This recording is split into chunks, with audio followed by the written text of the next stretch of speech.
The wild geese do not intend to cast their reflection, and the water has no mind to receive their image.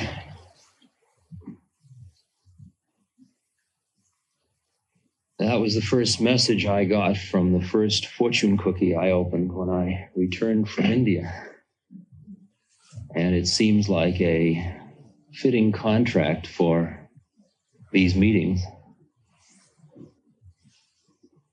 And perhaps the full implications of that contract will become clear as the afternoon continues.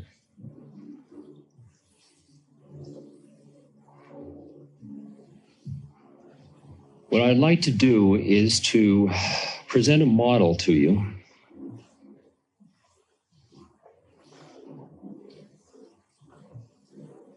And the specific model is my own life experience. And that's really all I have to offer to you on my own experiences. And I would like to clarify the reason for doing this. It is not my expectation or my hope that any of you necessarily would undergo the particular journey that I am pursuing. I am not proselytizing for Ashtanga yoga.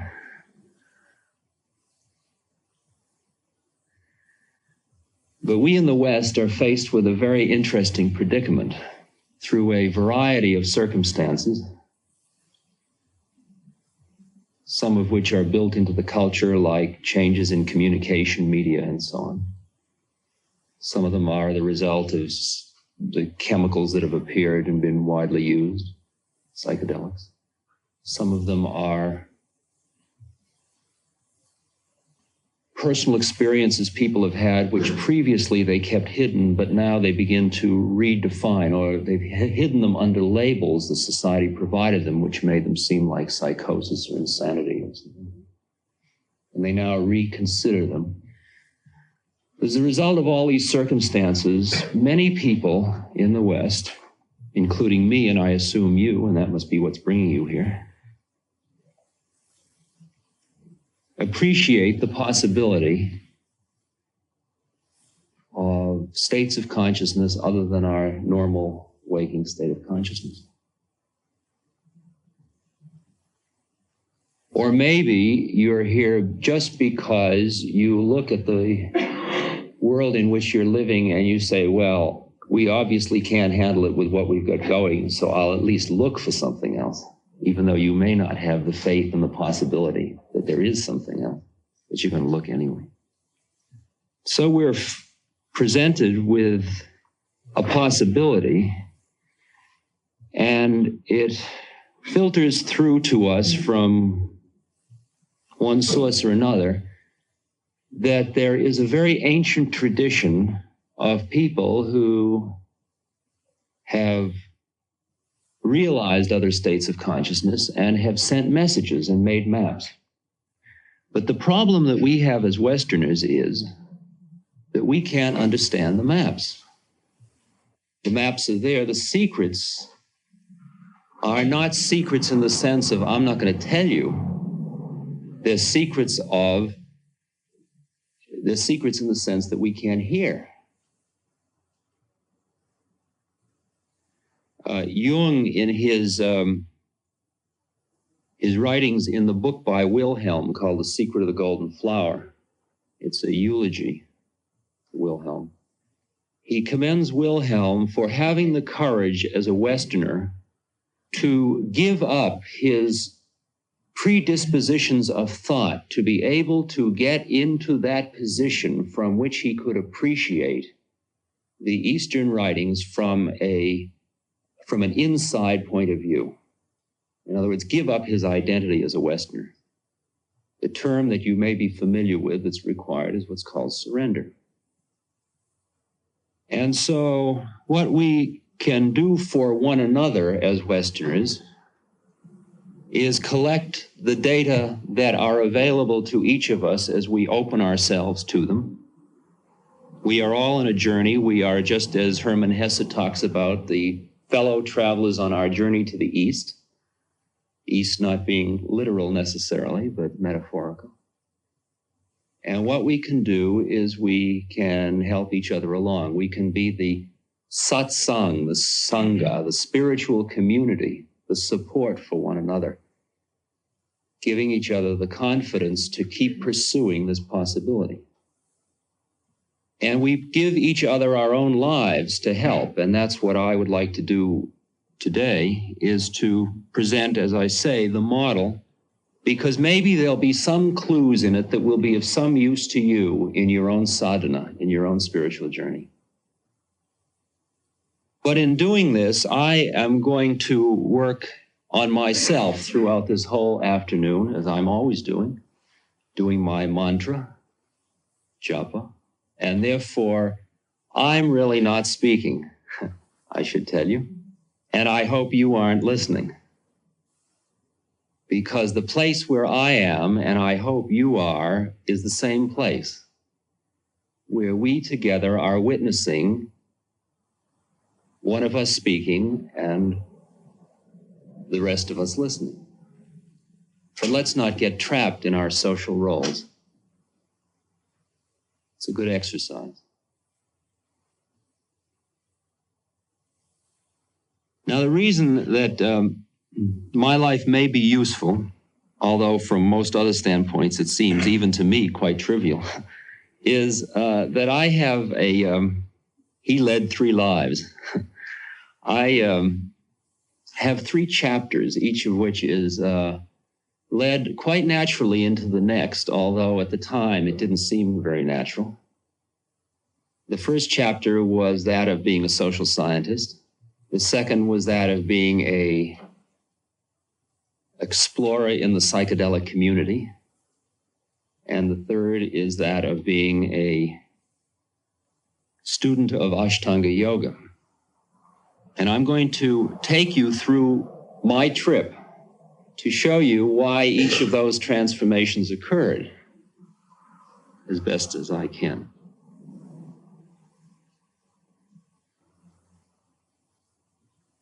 In 1961, in the fall of 61, I was at the height of my academic career. I had obtained my PhD from Stanford in psychology, and through a more charm than scholarship, I will admit, I had obtained a assistant professorship at Harvard and a number of research grants and a role as a therapist at the health service. And at the time I had research contracts at Yale and Stanford, and I was on leave from Harvard and teaching at the University of California at Berkeley. So I had 4 major universities cornered. And in the academic ladder, that's climbing pretty fast. I was 28. And I was being groomed for all kinds of things, right? I was definitely on my way up. Now, as a result of working these 70 hours a week, I was amassing a lot of money. And I was using this money to live as a cosmopolite or a bachelor under these circumstances. I had an apartment filled with antiques and a Mercedes-Benz and a Cessna airplane and a Triumph motorcycle and a MG sports car and a sailboat, and I went to the Caribbean skin diving, and that kind of life. And I was an empire builder, very simply. That's the best way I'd label myself.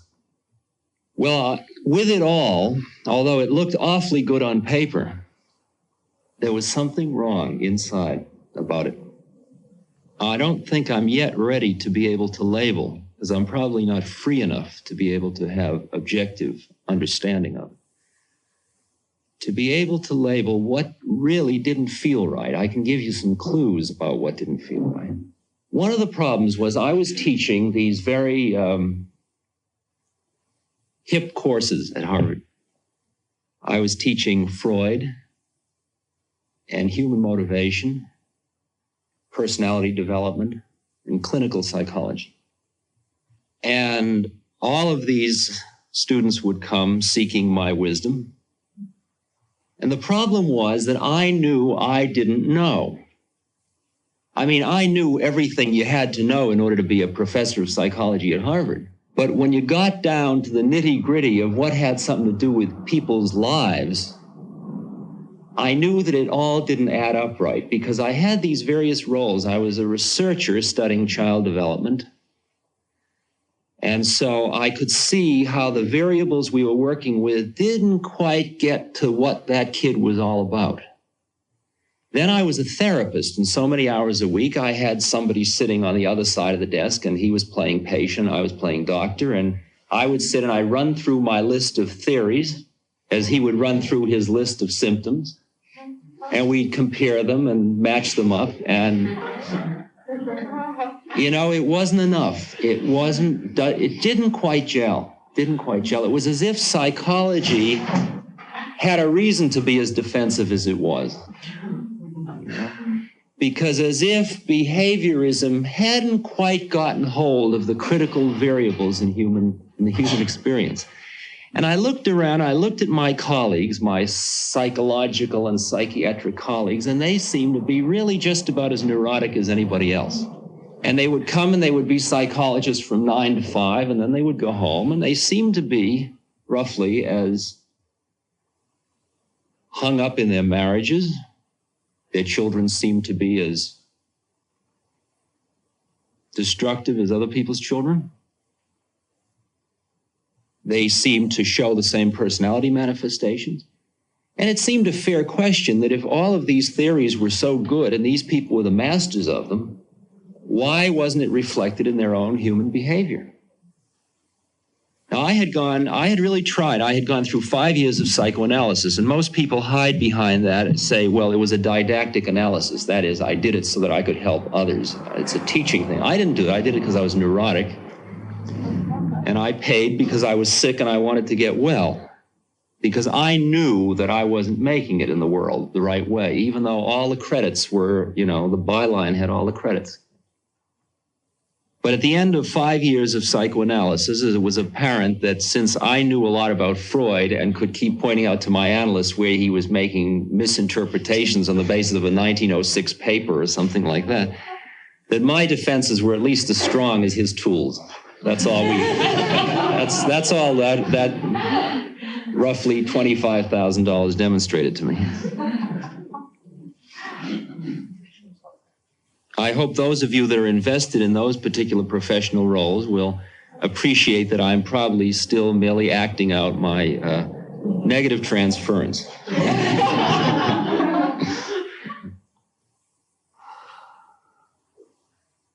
And as far as the other things in my life, if you take the motorcycle, when I first got the motorcycle, I loved to climb hills with a motorcycle and do hill climbing races and things, and go roaring off into the night in the California hills at 95 miles an hour with a girl holding onto the back and the wind blowing and holding on for dear life. And there was a thrill. There was something that was very great. And it would, at the moment, there would be a moment when it would just feel, just that place would feel good inside.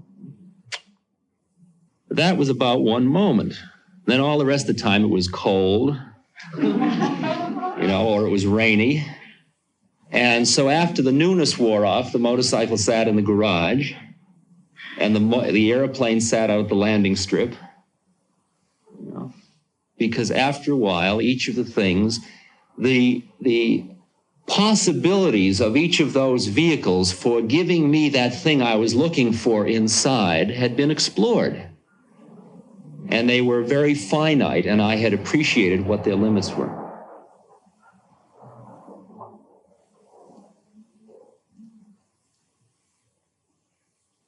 Now, it was at this time that I was settling into working for my tenure. That is, I was told, if you get your publications in order, we're holding a chair for you. Which meant, publish or perish. Get those books out. Look good on paper. And so I was doing just that. And although it was a little discouraging to see that I already saw that this wasn't going to make it in life, and yet this was my commitment for the next 40 years or so.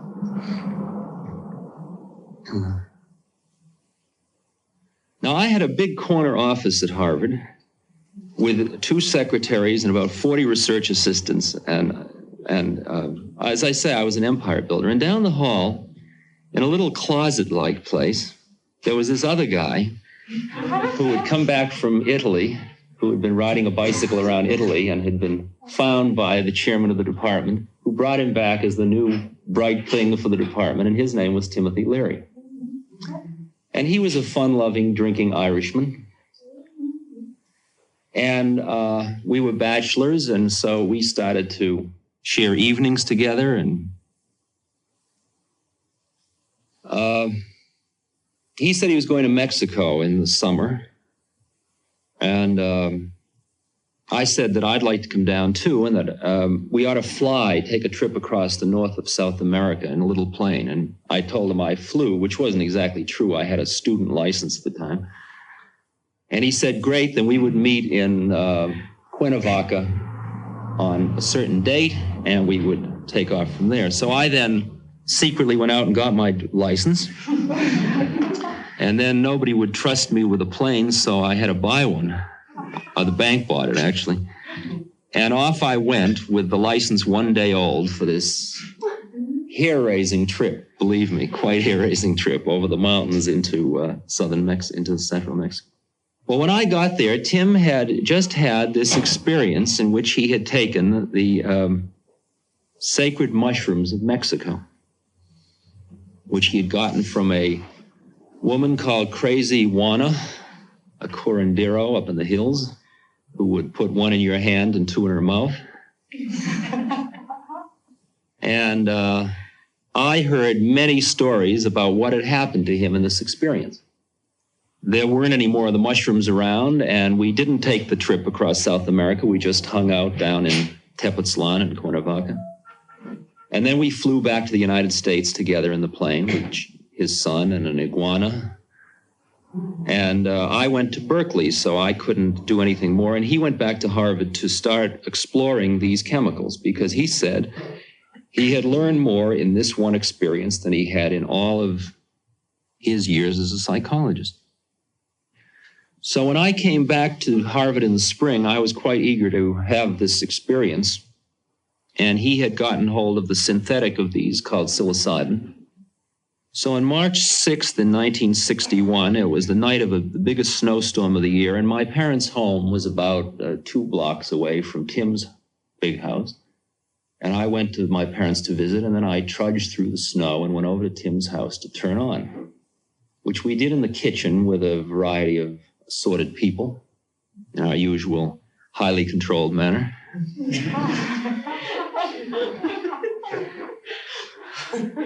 And the first part of the experience had that certain unpredictability about it that Tim's son's dog had been out running in the snow and came in, and in our timeless minds, it seemed like it was gasping for breath too long, and we thought it was going to die.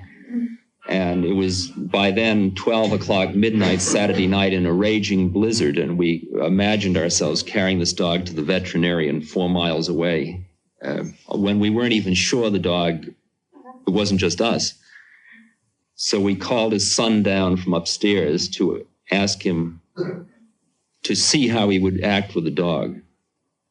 And he came down, the dog played with him, so we assumed everything was all right. And then I went off into the other room, and I was sitting in the living room by myself after all of this tragicomic, hallucinatory revelry. I was sitting in the semi-darkness. The light came in from the street. It was snowing, and it was very beautiful. And I was sitting there, and suddenly in the dark across the room, I saw a figure standing there. And as I looked more closely, I realized that the figure was myself. It was dressed in a cap and gown, strangely enough. And what I saw was my professorness across the room. It was what you'd call in psychology, what I called at that time, a dissociative experience.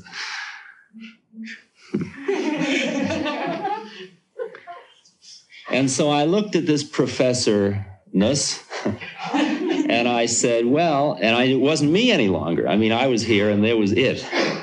And I said, well, I guess I don't really need that anymore. And I sat back and relaxed.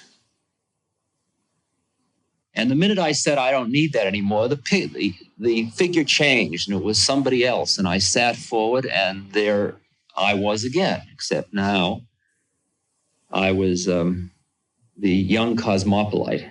My cosmopoliteness was sitting over there. All right, well, I guess I can do without that. Sat back. And in a sequence went by all of my social roles.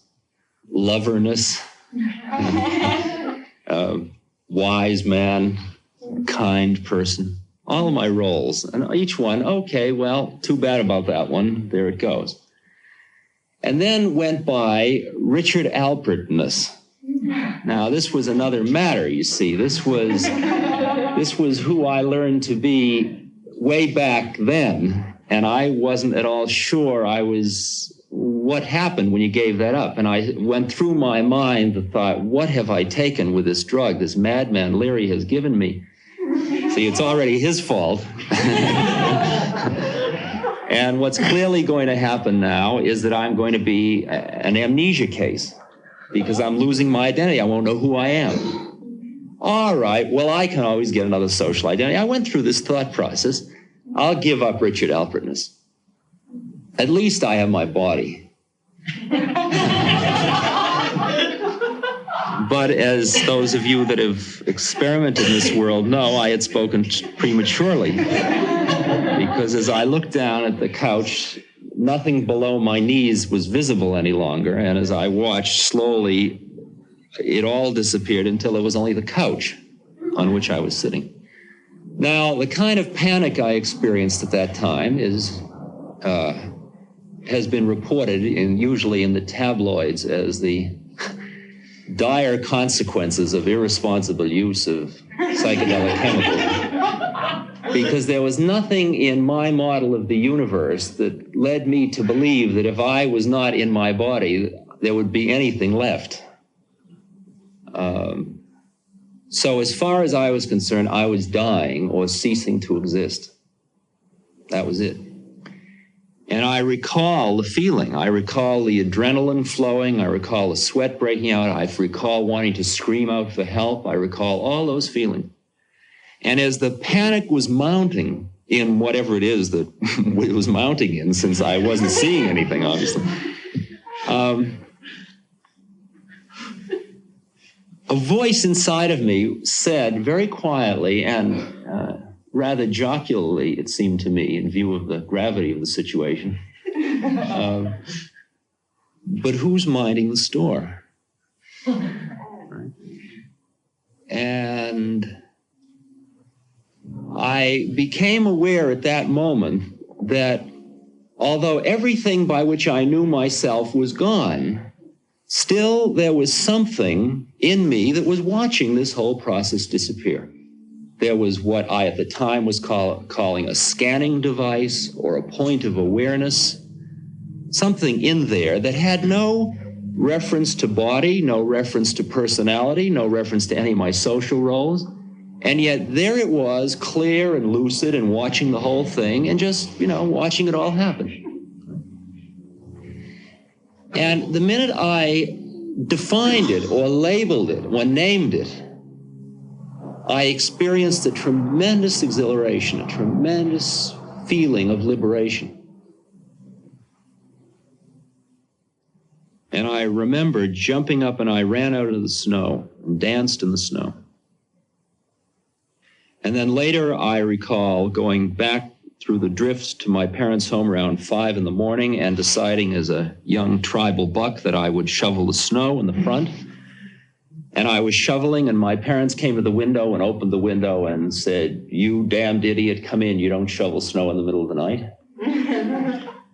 And I looked up and I heard this voice, which was the kind of voice of external sanction to which I had always responded, since that's how I got to be where I was.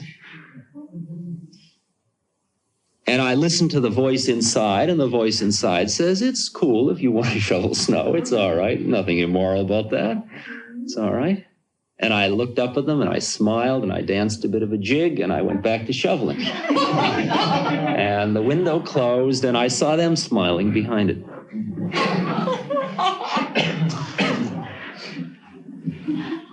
Well, now I was presented with a peculiar dilemma. Because the next Monday, when I had to get up and give my lectures in human motivation, the theory of ego psychology, which I was expected to present as a responsible member of the psychological community, I saw was not adequate to the experience that I had had. Because that place that I had gone to, I couldn't find it in the book. I couldn't find it in the book anywhere. Freud's unconscious had too much to do with the uniqueness of the individual and too much to do with personality qualities. Even Jung's collective unconscious wasn't quite the place, as I later explored more carefully. And I couldn't find the words to tell anybody about what had happened. And I hid behind what we all got to use quite frequently. This was an ineffable experience. Right? I'd like to tell you about it, but it's ineffable. Sorry. Well, now, what happened from then on, the external story is not particularly interesting, and that's been covered well by the Saturday Evening Post. The internal story is what I want to talk to you about, because from that point on, I changed the whole course of my actions. First, I tried to find ways within the system, within the establishment, within the scientific community, to work with these things, to work with the concepts or the variables that I was arriving at. We started to work with game theory and the game model and tried to conceive of that non-game point, which is not a point of action, from which you observe or you are aware of the roles, rules, rituals, language, and strategy, and so on that are involved in games. And Tim was applying this in the prisons, and I was applying it in the school systems. And I was teaching in junior high school a HIP counseling course for the Newton 8th grade kids in the Newton school system based on game theory, or how to change your own behavior through an analysis of your own social games. Do-it-yourself kit for behavior change. And then, because I realized there was something that was quite nonverbal about it, into the Lexington school system, I had introduced karate. Not as karate, I mean, the parents wouldn't go for that, but the kids subtly knew it was, and we called it on the paper Methods of Eastern Exercise. And I was teaching the kids, or I had the karate instructors teaching the kids how to focus on a point and clear their mind in order to be able to be aware of all the stimuli around them, all of which was helping them become free of their entrapment in moment-to-moment stimuli from the outside. Well, as you all know, it was all too hot to handle, and I got thrown out of Harvard, and we continued our work in a variety of communities in Mexico, the Caribbean, Millbrook, Newton. I went on to California. Now, in the course of the next 6 years, to be quite brief about it, I ingested LSD or mescaline or peyote or aliuqui or DMT or DET or STP or whatever else I can recall at the moment. Whatever was offered to me, I took. Something in excess of probably 300 times. And I still came down. No matter how many times I went up, I always came down.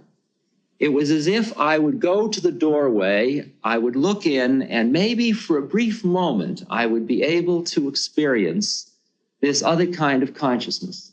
And I'd always think, well, now I've got it forever. I'll never have to go back to that place. I remember vividly one experience in the meditation room in Newton, where I had taken a very sizable dose of LSD, and I was alone, and I had meditated for many hours, fasted and so on. And I went into a state of samadhi for a timeless period. I think it was probably about 2 hours, but I don't know, because it didn't have much. Time is not a variable in that state. And then I remember starting to come out of it. And what I saw was coming down the room, a huge blood red wave rolling towards me, like an ocean wave. And in it were all the components of my identity. I saw myself on a tricycle as a little boy, I remember vividly. I saw all of these different images of different takes, getting out of the bathtub, or, you know, any moment when I'd ever been conscious in my life. It was like a Hieronymus Bosch painting. That's the feeling it had. And I remember holding my arms up to ward it off and saying, no, I don't want to go back into that. And it was as if I realized at that moment I didn't have the key, I didn't have the leverage to be able to avoid going back into that thing. I didn't seem to be able, I didn't know what to do. I didn't know what to recite to keep this demon from, you know, taking me over again. And I felt it rolling over me, and then I was back as in my social identity. Now, I tried everything. I got together with 4 other people, and we locked ourselves in a house for 3 weeks, and we took LSD, 400 micrograms of LSD every 4 hours for 3 weeks. That's like 2,200 micrograms a day. And it was a ball. We had a wonderful time for 3 weeks, I'll tell you. We did all kinds of sculpture with metal welding and painting, and we had many internal mind trips together. And at the end of the 3 weeks, when we came out of the house, we all came down. Right. Now, it isn't that I wasn't changing all this time. A lot was going on. Each of these, see, I did a lot of what you call programmed trips. That is, I would work with a chemical to design a plan for an experience in order to confront me with certain stimuli to get me to change my habits of thought about that particular thing. Because I knew that that was what was involved. It was changing one's whole cognitive map, if you will. But there was a very subtle quality, a problem involved in here, and it had been pointed out to me by none other than an Eastern mystic by the name of Meher Baba, who during a period of time I had become very devoted to. And the story of Meher Baba, I can briefly tell that my part of it is this, that I was living with Steve Durkee and his wife and child and Jane Burton and her baby, and we were in a community in California in a big house in Los Altos. Steve is a mystic artist. Steve and Barbara were from the USCO group here in the East with Gerd Stern, and they all were followers of Meher Baba. And we were all living in Los Altos taking LSD together. And Meher Baba sent a message through a boy that went to visit him. He was silent, and he held up his hand and he went, nay, meaning stop smoking that horrible stuff. So the message came back, Meher Baba said to stop smoking that horrible stuff. Well, I interpreted that as, well, he's telling this young hippie, whoever he is, that it's not good for him. It has nothing to do with me. And then the next thing I heard was that Meher Baba had sent somebody back to the United States, in fact, this fellow, to tell all of the Baba lovers to stop taking LSD and stop having anything to do with anybody who took LSD.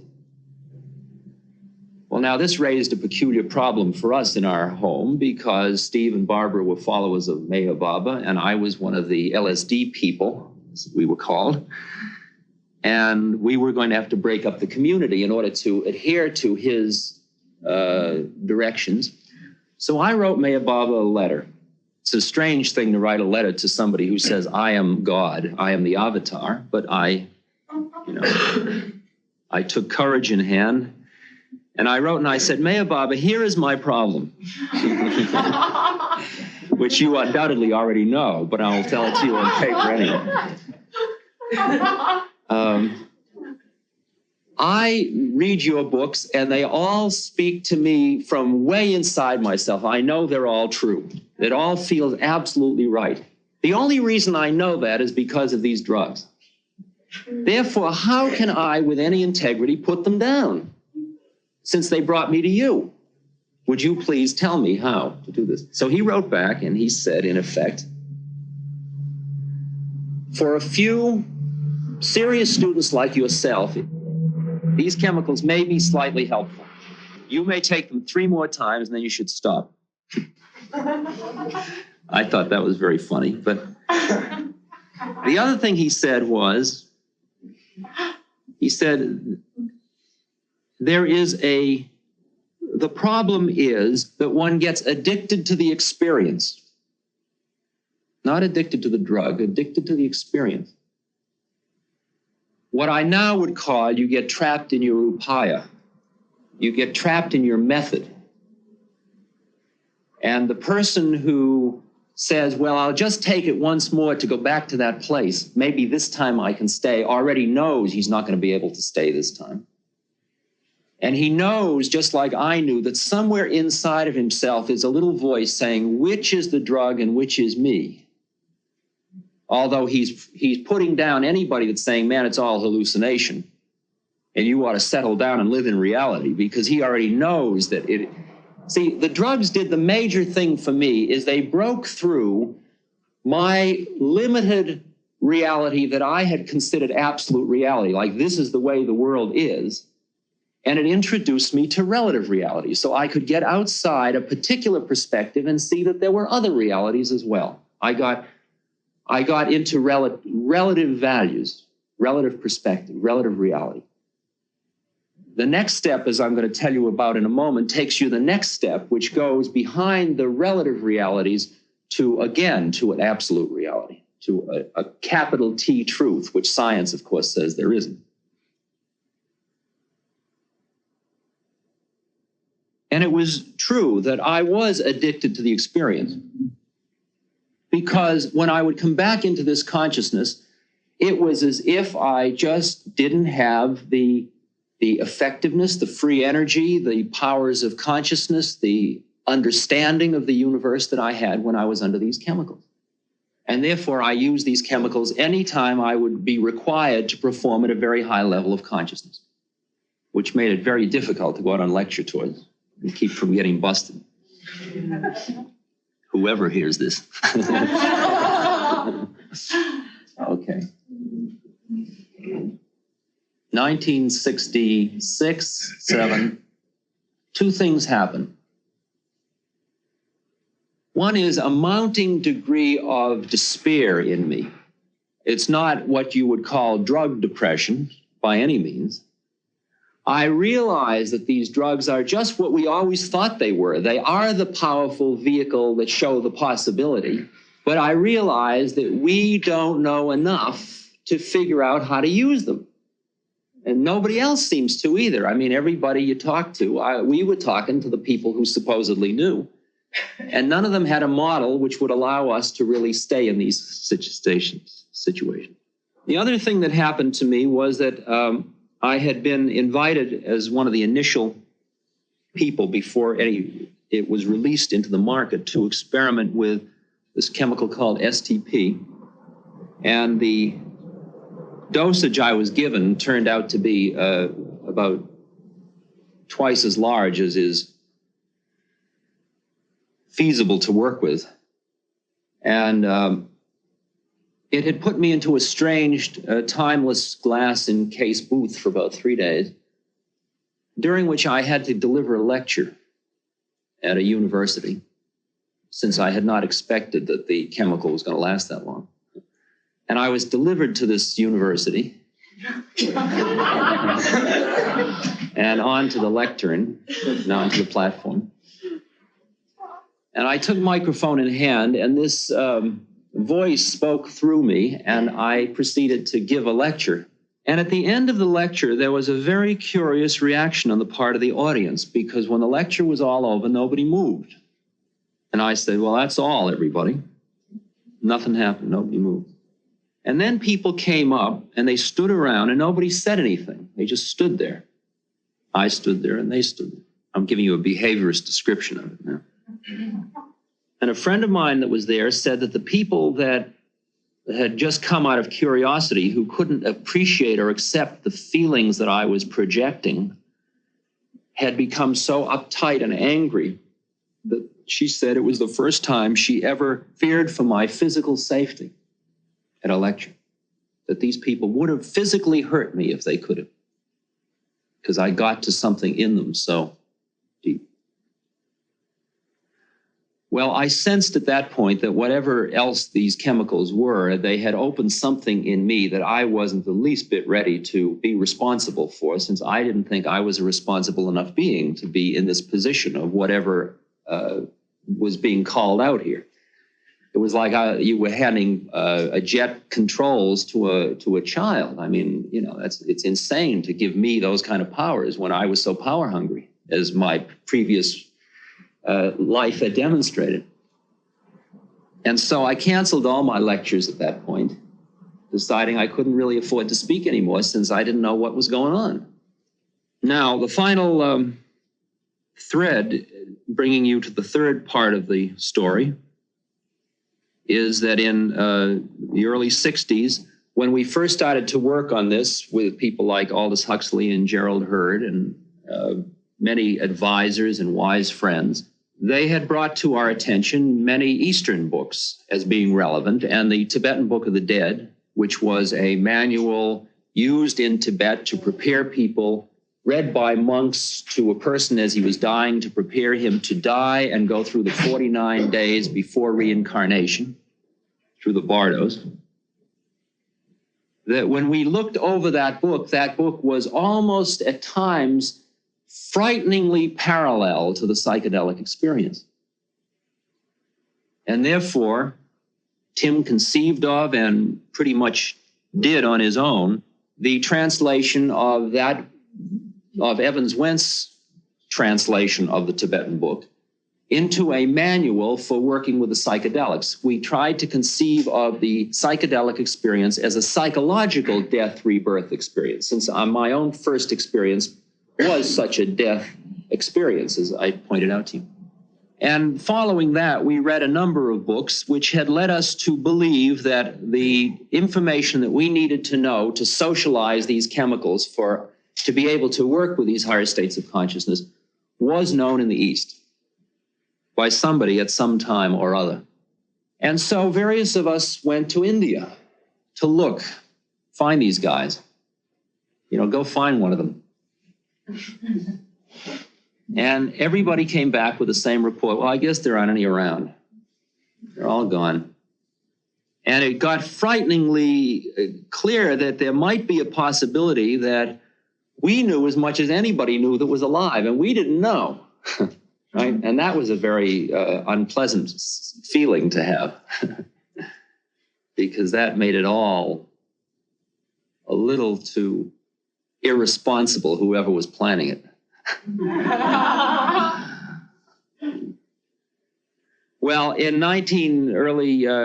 beginning of 67, I had used up all my alternatives. I had seen that the LSD, the way I understood it, wasn't going to take me where I wanted to go. There was no sense in continuing just to turn on, because I knew I would go to this wonderful place, and that was a groove, but that wasn't enough. And I didn't know what to do next. And I read all these books from the East, but they didn't do it for me. The words were, they were all that foreigner stuff. I was in the ethnocentric predicament.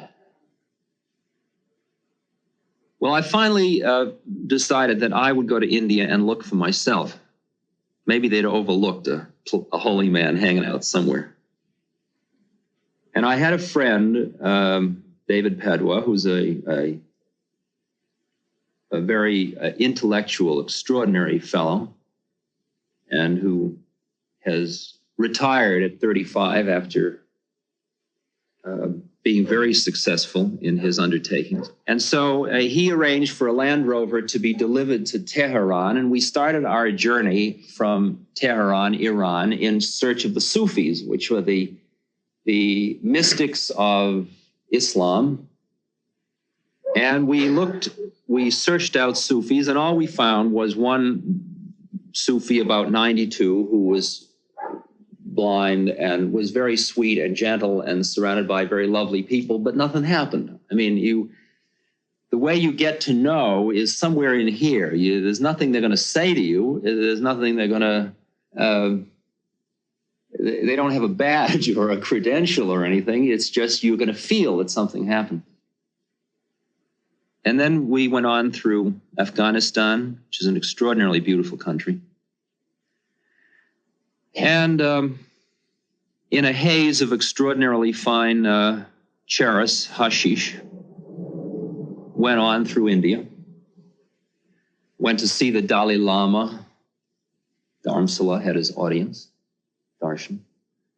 Got horses and went up to Amarnath Cave up in Kashmir, a religious pilgrimage of many days, with some beautiful girls we'd met. Meeting these holy men along the way who we'd exchange a pipe with, we'd enjoy a pipe together, all smiling at one another. But I didn't know. It was a big cave and it was lovely. It was a nice horse ride. But nothing happened inside me. And then we went to Benares, the holy city where the burning ghats are. And that scared me very much because there were all these old people waiting to die. And I took LSD and walked down the streets and was afraid to look any of them in the face because they were all so much there and I still had traveler's checks. I was holding back. I was playing my game. Well, on we went for 3 months or so, and my despair was increasing. And we got to Kathmandu, Nepal, and we had a delightful journey. I mean, it was really delightful as journeys go. We had our guide, our friend and companion was Harish Johari, who was a very, very fine Indian sculptor, the son of a yogi, a very gentle, beautiful person who understands Indian music from the most delicate point of view. And he was just a fine person to be with. Well, there we were in Kathmandu, Nepal, and we were then going on to Japan. At the time, we were going to join Alan Watts in Kyoto. And I was really depressed. It might have been all the hashish I had smoked, but I don't think it was just that. What it was in addition was the feeling that I had looked and nothing had happened. I didn't find anything. We were staying at a very fancy hotel owned by the Prince of Nepal, the Sawalti. And one day, David and I walked into the square and we were sitting in a restaurant called the Blue Tibetan, which is a hippie hangout, sitting with some beautiful young French hippies. Now, I had been going around India giving LSD to holy men. You see, I was hoping to find out what LSD was, or maybe get some clues as to what to do with it, by finding, say, an old Theravadan monk, or a Kajipa Lama, or a Shaivite sadhu. And I would say, I'd explain, through a translator or whatever vehicle we had, and could they try it? Yeah, here it is. And some of them, there were some of these holy people who, oh, wow, isn't this a ball? This is just great. And others said it gave me a headache, and others said, well, it's not as good as meditation, and others, they gave as much variability as any Western subject sample would do. And the problem was that in each of them, I felt ego. In other words, I didn't get a feeling from any of them that they were themselves realized beings. They were all on the journey. They were all looking. They all had their little hand out for the pills so fast that I knew they were still looking, if you know what I mean.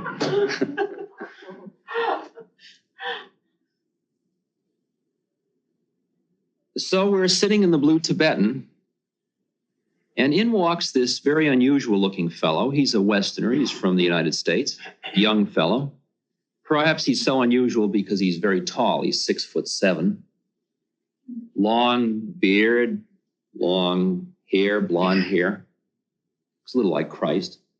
White cloth, barefoot. Walked in, and very commanding type person, young. Walked right over to our table and sat down. And we all continued to talk, and he said a few things. And David and I sensed almost immediately that this fellow was very, you know, he was a Westerner, yes, and all the hippies were dressed in holy robes of one sort or another. So that wasn't unusual. But there was something about this guy that was different from all these others. There was something that felt different. So we sort of collared him and brought him back to our hotel, sort of as a, you know, something to, you know, we'd examine him. And it's tough sneaking those people through the lobby of these fancy hotels. But we got up into our suite, and then we had about 5 days of sort of a seminar made up of charas and peach melbas and hot baths and Alexandra David Neal books and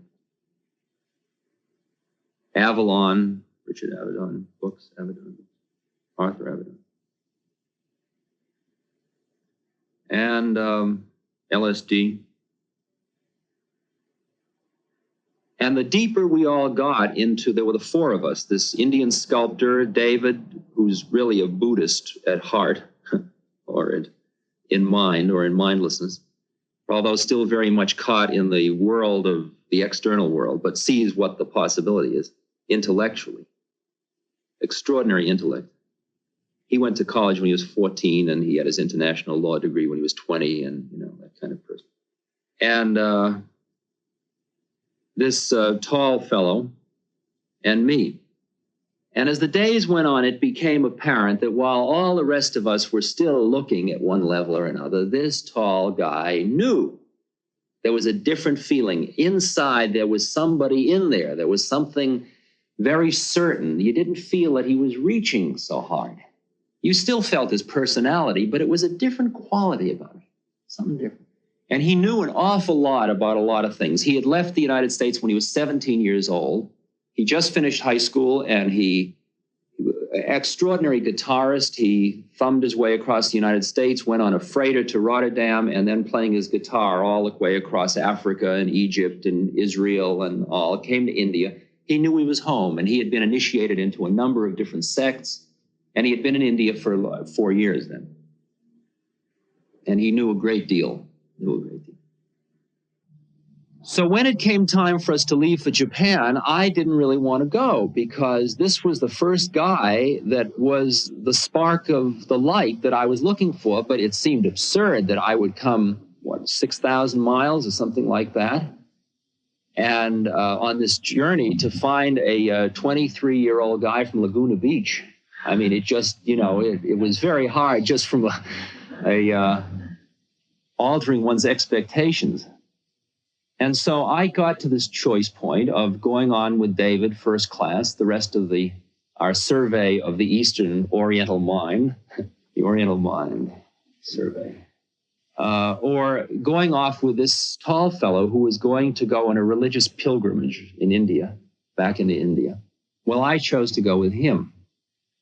Well, that was quite a drastic experience for me. I've always had kind of a soft life. And I suddenly found myself walking out of Calcutta barefoot. He had given away all of my stuff. He had taken over all of my money. Most of it he had given away already. I had a shoulder bag and a little Tibetan drum, and my feet were all blistered. Previously, I had been in the Land Rover where we had a big suitcase full of enteroviaform and Oreomycin and all of these nice things.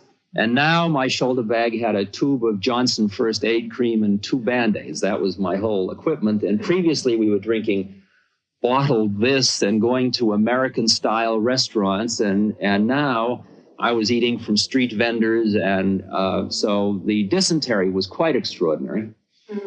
In which case he would say to me, well, a fast would be good. Right? I mean, he was compassionate, but there was no pity. Right? No pity. He wasn't climbing into the Western, you know, what? Here, lie down. Yeah. Blisters, well, we'll walk slower. That's quite a thing for him to walk, because the streets, you see, because cows are sacred, the cows leave their dung, and before they're picked up and made into fuel, They're hanging around, and then all these people are chewing pan in India and spitting the pan juice. And I had come out of, excessively good toilet training. And to walk, I was so exhausted from the end of the day of having to see where I was walking. And his big feet were just padding along like a camel, and he was looking every other way, and he was always stepping around all this stuff, and I could never figure it out,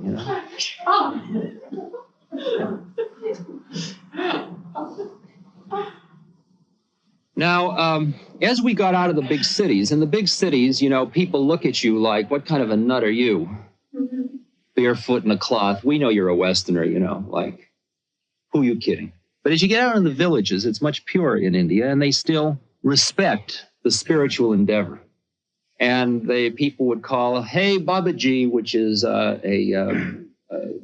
Baba means grandfather. It also means holy man. It's usually given to Vaishnavites, which is the white cloth. And Baba-ji is sort of the affectionate title. In Yiddish, it would be Babala. It's that same thing. And so they call Baba-ji, and I would always be embarrassed, because I wasn't a holy man. I was just wearing a white cloth. I was a Western, intellectual, old, overage hippie, looking to see what was going on in India. That's who I was in my head, in my fixed model of myself. And we got to these caves at Baneshwar. We had gone to the Ramakrishna mission, which had not been a very spiritual experience, unfortunately, although the Ganga was very beautiful, quite fine.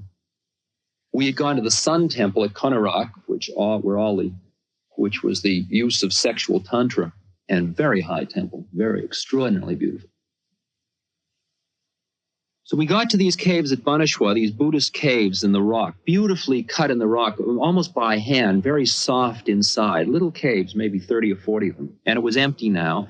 And we thought, well, we had come walking this long way. We would meditate in these caves for maybe an hour or so.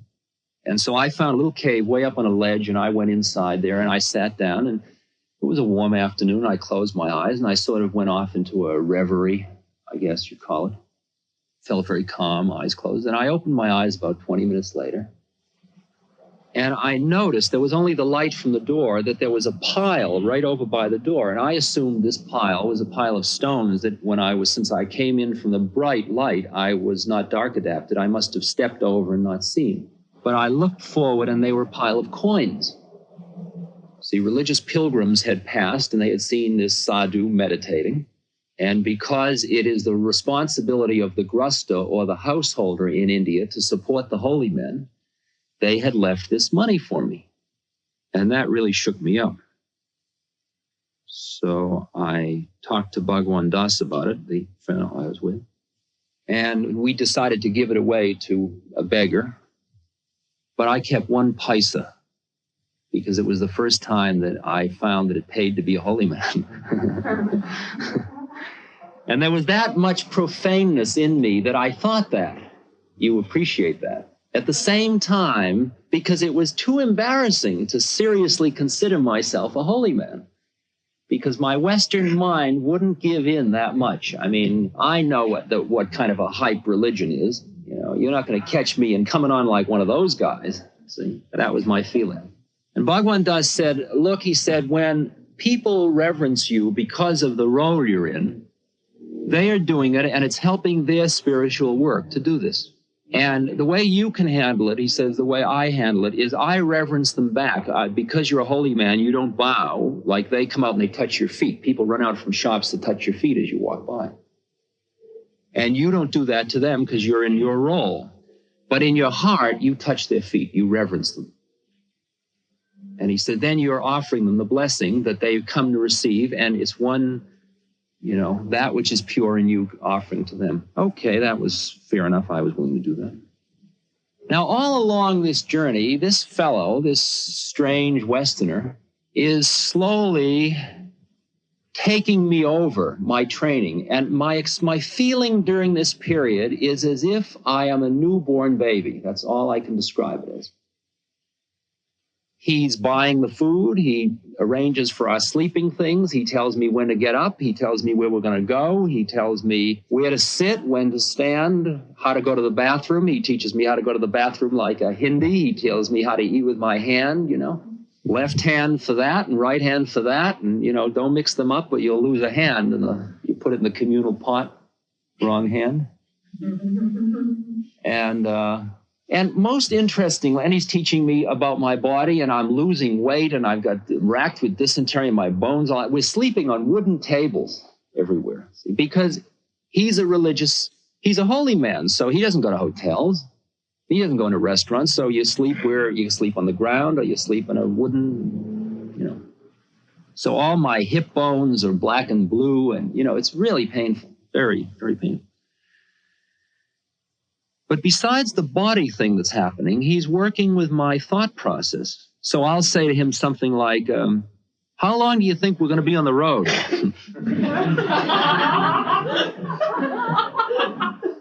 And he'll say, don't worry about the future. Just live now. So we'd be silent for a while, sitting on our boards, our wooden tables, and I'd say to him, gee, this sure is strange in relation to the past. You know, when I used to, he'd say, don't think about the past. Just be here now. Well, man, my whole game, as you can see, I'm telling you about the past now. I mean, my whole lecturing routine, my whole social identity is either connected with the future or the past. You know, I'm just passing through the present. Time is the thing, very important. Where we're going to go with the psychedelics in the future. And all the interesting experiences I had in the past. And he didn't want to hear any of the interesting experiences. I mean, I was one of the most interesting people alive, and he didn't even want to know it.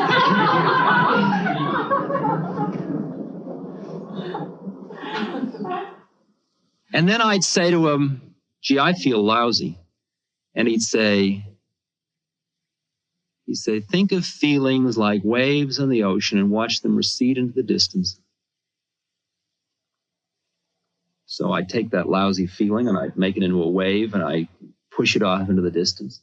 And I'd say, boy, that makes me feel better. And he'd say, feelings are like waves. Take the feeling and make it into a wave and let it recede in the distance. But see, the positive ones had to go too. And then I had nothing to talk about, so then I was silent, you see. So there we were, just sitting together, you know. And he taught me how to work with a mala, do mantra. He taught me to sing bhajan. He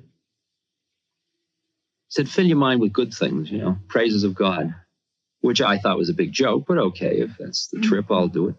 Adaptive fellow. All right, we have a variety more experiences, which I won't belabor and fill you full of at this point, since they're more of the same pretty much.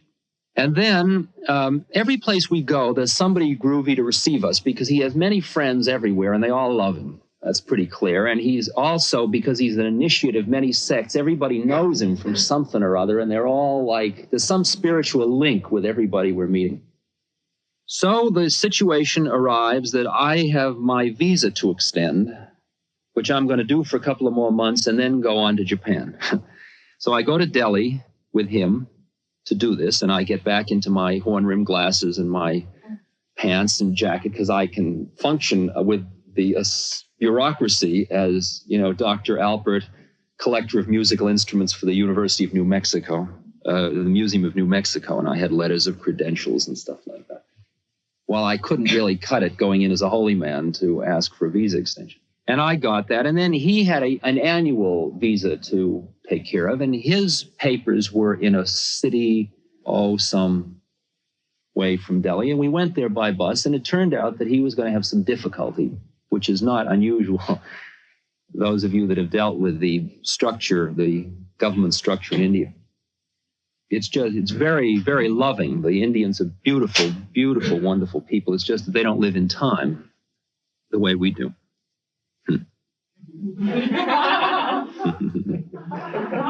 See, clues everywhere. Everywhere there's clues, but who sees them? These poor unfortunate Indians, they haven't yet learned to live in time. We'll teach them.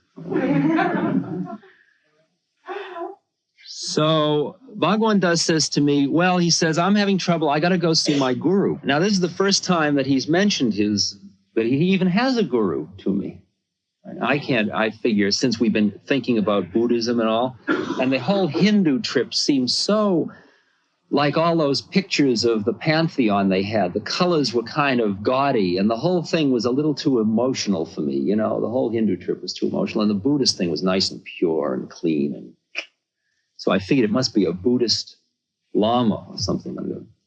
I didn't know. He didn't say.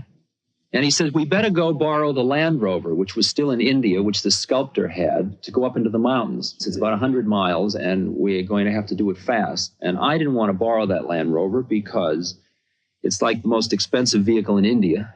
And it puts you inside a big Western box, you know. And I was just enjoying getting out into India. I had just gotten over my panic of the pan juice and the droppings and, you know, and the whole eating from the vendors. And I didn't want to go back into that big box again. It was like felt bad. So I was a little uptight about that. But he said we'd do it anyway. So the night before we left the city, we were staying at this very palatial place of somebody who was following him around trying to get his blessing. I had to go to the bathroom during the night, and I went outside. Stars were all out. And I looked up at the stars, and I was thinking about my mother. Now, the previous January, my mother had died. This was now October. And she had died of a blood condition at the Peter Ben Brigham Hospital in Boston. The blood condition was in her and not in the hospital. She had died of spleen. And I was standing out there, not thinking about how she died, but I was just thinking of her. I felt very close to her at that moment. It was like you get out in the universe and you feel close to things that you are spiritually linked to. And I thought about Mother now in time and, you know, and so on. Because I had taken LSD to go to her funeral, see, so I had not gotten hung up in the fact that we were burying Mother, right? And so I felt just as close to Mother as I'd ever felt to her. And so therefore it was not unnatural that I would think of her. Then I went back to bed, and the next day we went and we got the Land Rover and we went off to the mountains.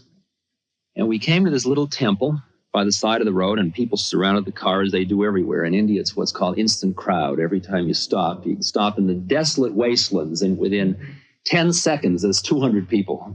You don't know where, you know, it's just unbelievable how many people there are. All smiling and loving and warm and looking and curious and no paranoia. I mean, they're really there. They're really, you know, we aren't, but they are. They're infringing on our privacy. That concept doesn't exist in India. So we got out of the car at the temple, and Bhagavan Das asked, where's the guru? And they said, the guru is up in the hills, up in that hill over there, around the hill. And Bhagavan Das goes off at a lope, but all the way up into the hills, tears are streaming down his cheeks. And I know that we're getting close to something very powerful, but I don't know what it is. And I'm very bugged about the car, and I'm sulking in the corner. And, you know, I've been smoking too much hashish. So I had stopped a few days before, but I was having the down effect one has after having smoked for a long time. And we rush up the hill. I'm rushing behind him, trying to keep up with him, and I'm being ignored by everybody. And I'm just in terrible shape, really, stumbling up this path. And we come out into this field. Beautiful sunny day, overlooking a valley, and there's an old man sitting there with a blanket wrapped around him. Around him are about 8 or probably 8 to 10 Hindu people sitting there. And we rush over, and Bhagavan Das does Danda Pranam, the full Pranam, out flat on his stomach before this man. And he's crying, and the man's patting him on the head, and it's some kind of joyous reunion. And I'm standing by, you know, what am I supposed to do? Am I supposed to touch this guy's feet? Or, you know, I don't know what to do. I've never seen a guru before. Thus far, all I had met in India were pundits. I met many wise men, many men who knew the Upanishads and who quoted Ramakrishna and told me about Ramana Maharshi, but I didn't meet Ramana Maharshi, and I didn't meet Ramakrishna or their spirits, and I didn't meet anybody like them. So I had never met one of these real ones. And I assumed if he was crying this much, it must be somebody. But I was too angry to even care, to tell you the truth. And after a few minutes, this man looked up and he looked at me. He smiled and he said in Hindi to Bhagavan Das, "Have you a picture of me?" Bhagavan Das says, "Yes." He says, "Give it to him." Bhagavan Das said, "All right, I will." Then he looked at me, he says, "You came in a big automobile?" I said, "Yeah." "You'll give it to me?"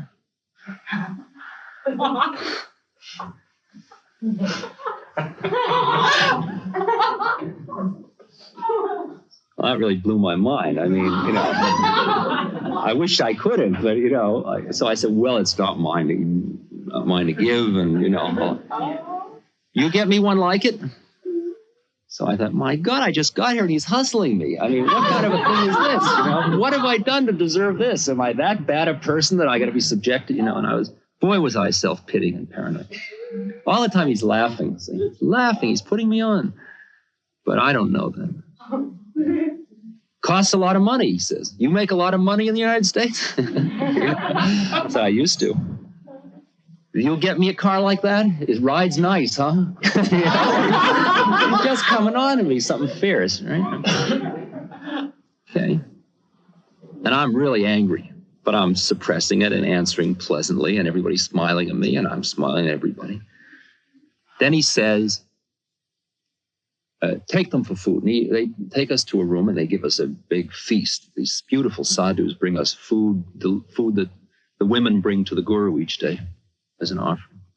And we eat, and then a few minutes later, Bhagavan Das and I are together all the time, and he's the only one I've come with. And this is way up in the remote mountains. There's no electricity up here, nothing going, it's very remote. Call back to the guru and go back to him, and he says to me, he looks directly at me, right in my eyes, he said, "You rode under the stars last night." Acha. You were thinking about your mother. Acha. Leaned back, and then he said, she died last year. Acha. Said, she got very big in the stomach before she died.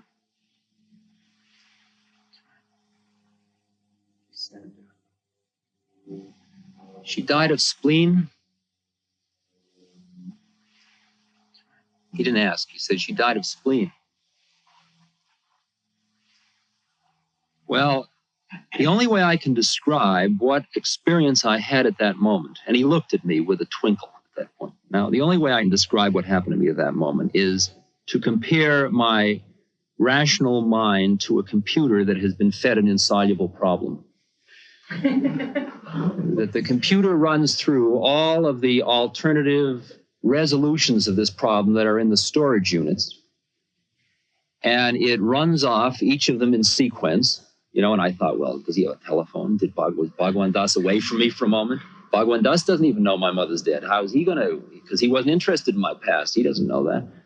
I've never said to, was he reading my mind? Was I thinking about it at this moment? What would that mean? And I went through, but I wasn't even thinking about it. I had even forgotten what she died of. I mean, the spleen, I hadn't even remembered the term of the organ.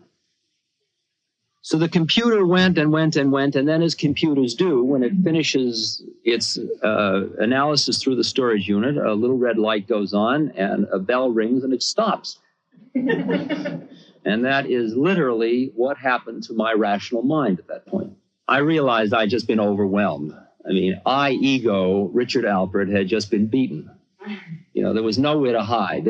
I wasn't high, so I couldn't say this was a drug hallucination. There was a guy doing this thing right to me right then, right, through my gross senses. Right?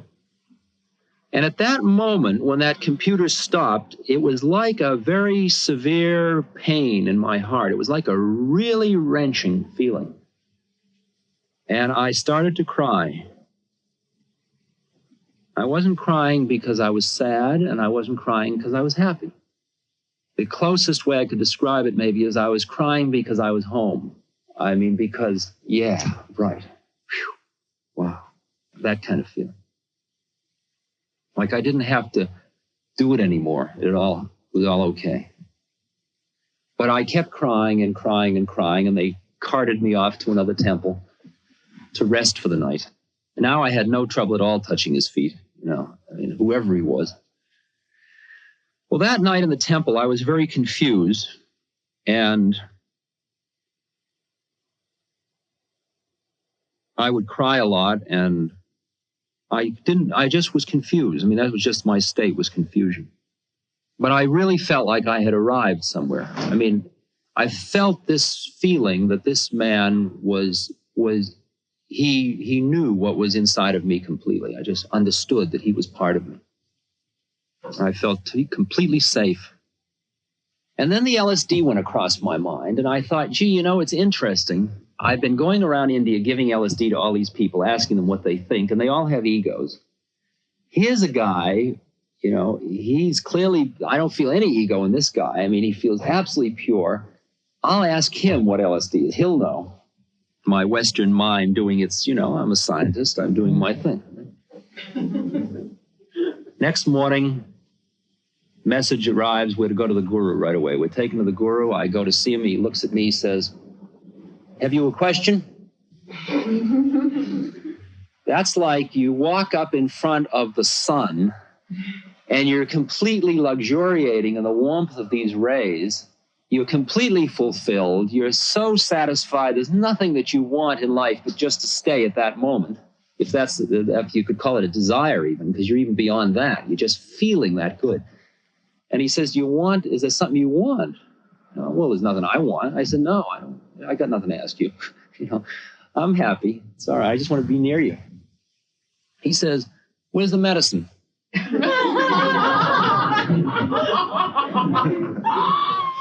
So I said, what medicine?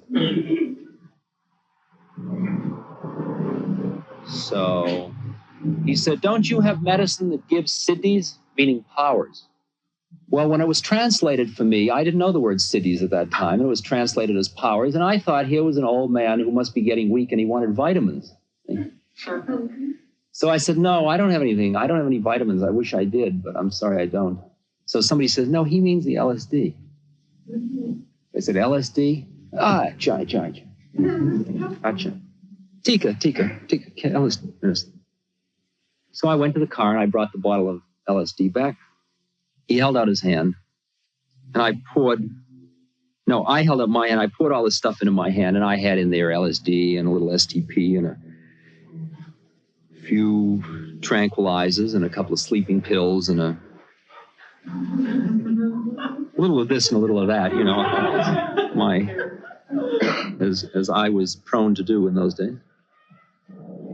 And I told him what each thing was, and then I put it all back in the bottle, and then he held out his hand.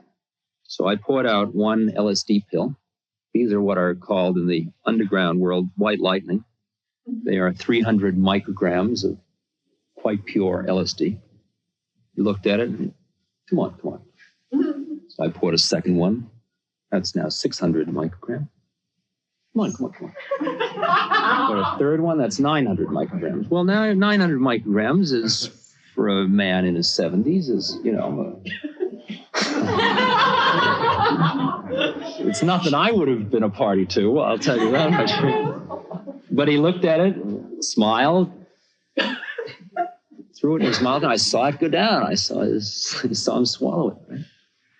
So the scientist in me thought, well, this is going to be interesting. And I smiled, he smiled, and everybody smiled, and I didn't understand. I was still confused. I stayed around all that day, and of course, the conclusion of the story, that nothing whatsoever happened to him. As I later understood, what he was doing was mirroring my desire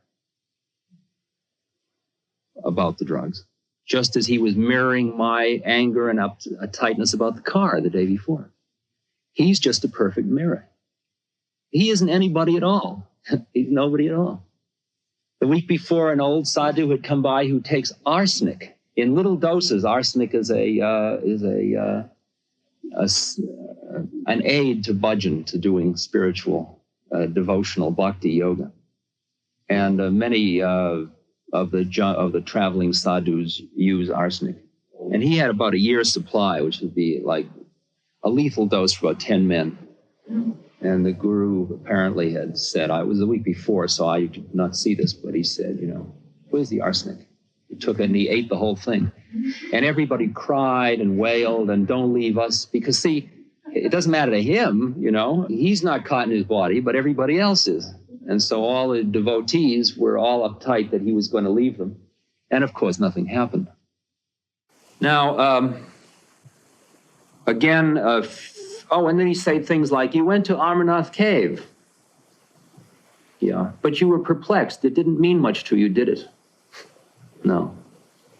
A few nights later, I was in my room and I thought, gee, one of these days I'll have to take a bus and go over and see Lama Govinda because he's nearby and we dedicated our book to him and he's a very beautiful man and I ought to pay a visit to him. Next morning at 8 o'clock, there's a car and a chauffeur. The guru says you're to go see Lama Govinda.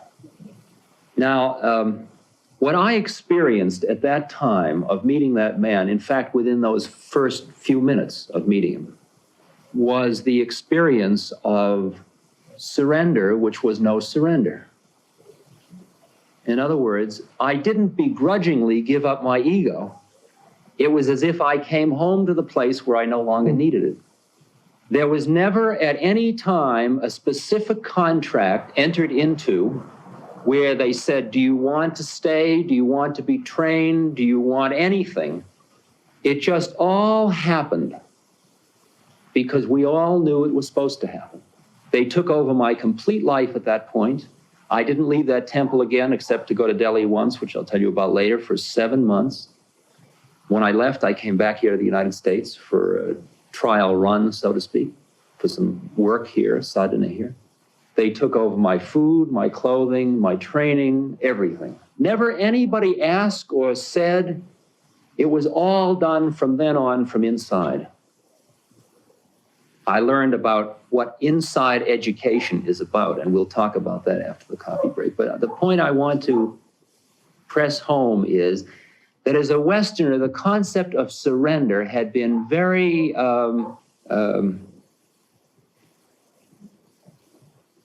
unpalatable to me because it was ego surrender, and ego meant giving up to somebody else. It was like a power struggle that you lost.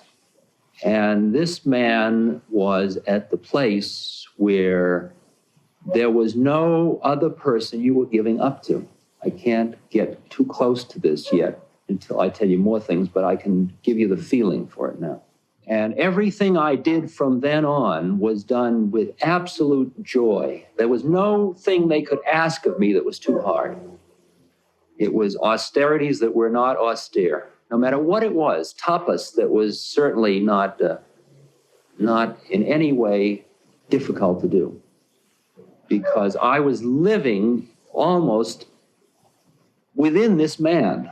For the first time, I understood what the concept of a guru was about. You see, a guru is your doorway to God, your doorway to the beyond. A guru is not just a groovy teacher. It's not a pundit. It's not just a wise man who can teach you things. A guru is a spiritual vehicle, an entranceway. He's a pure mirror. He isn't anybody at all.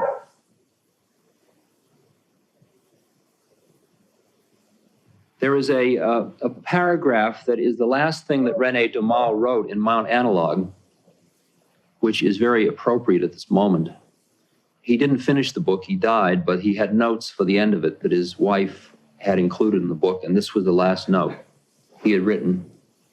By our calculations, thinking of nothing else, by our desires, abandoning all other hopes, by our efforts, renouncing all bodily comforts, we managed to gain entrance into this new world.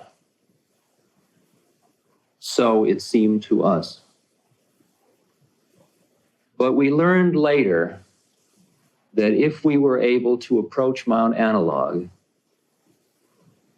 it was because the invisible doors of that invisible country had been opened to us by those who guard them. The cock crowing in the milky dawn thinks that its call raises the sun.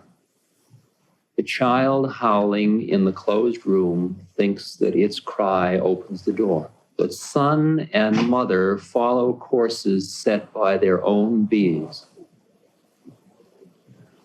Those who see us, even though we cannot see them, open the door in answer to our puerile calculations, our unsteady desires, and our awkward efforts with a generous welcome.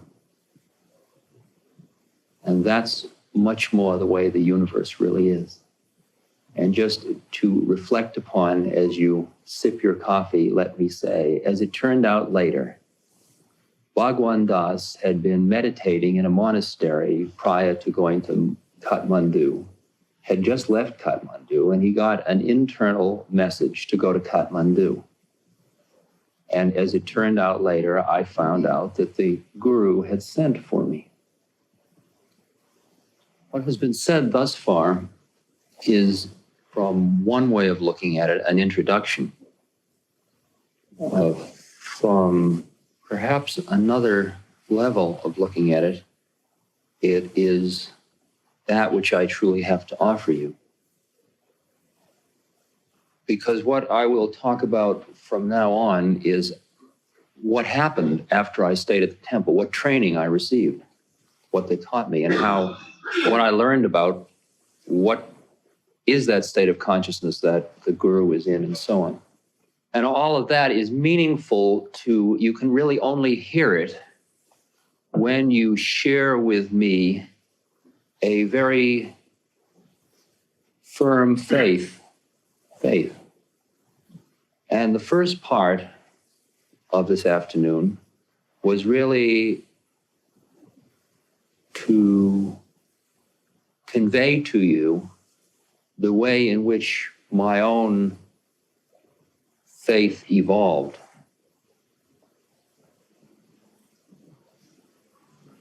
Part and parcel of Western ways of thinking that almost are built into the way in which one tests the null hypothesis in science is a type of cynicism. And it is just that type of cynicism of, I don't believe it, show me, that closes all these doors to us in the West. We feel we're going to be conned if we allow ourselves to have this irresponsible emotional faith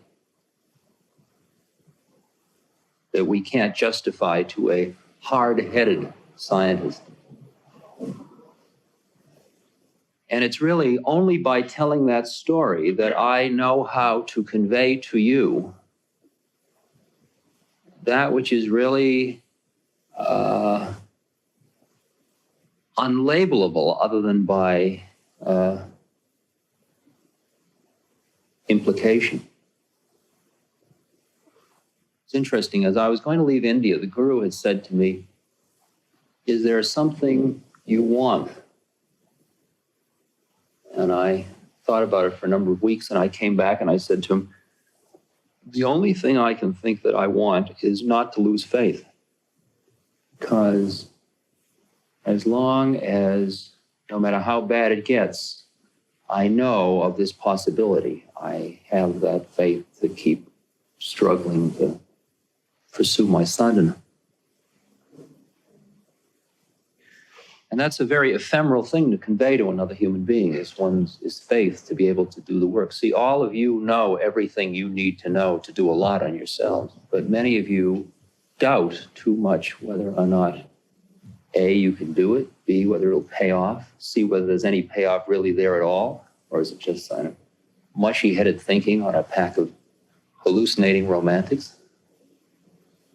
Not you people don't think that so much, but we Western consciousness think that, the rational mind, because this system that we're going to be dealing with is in large part meta to the rational system, superior to it, above it, beyond it, behind it, inside it.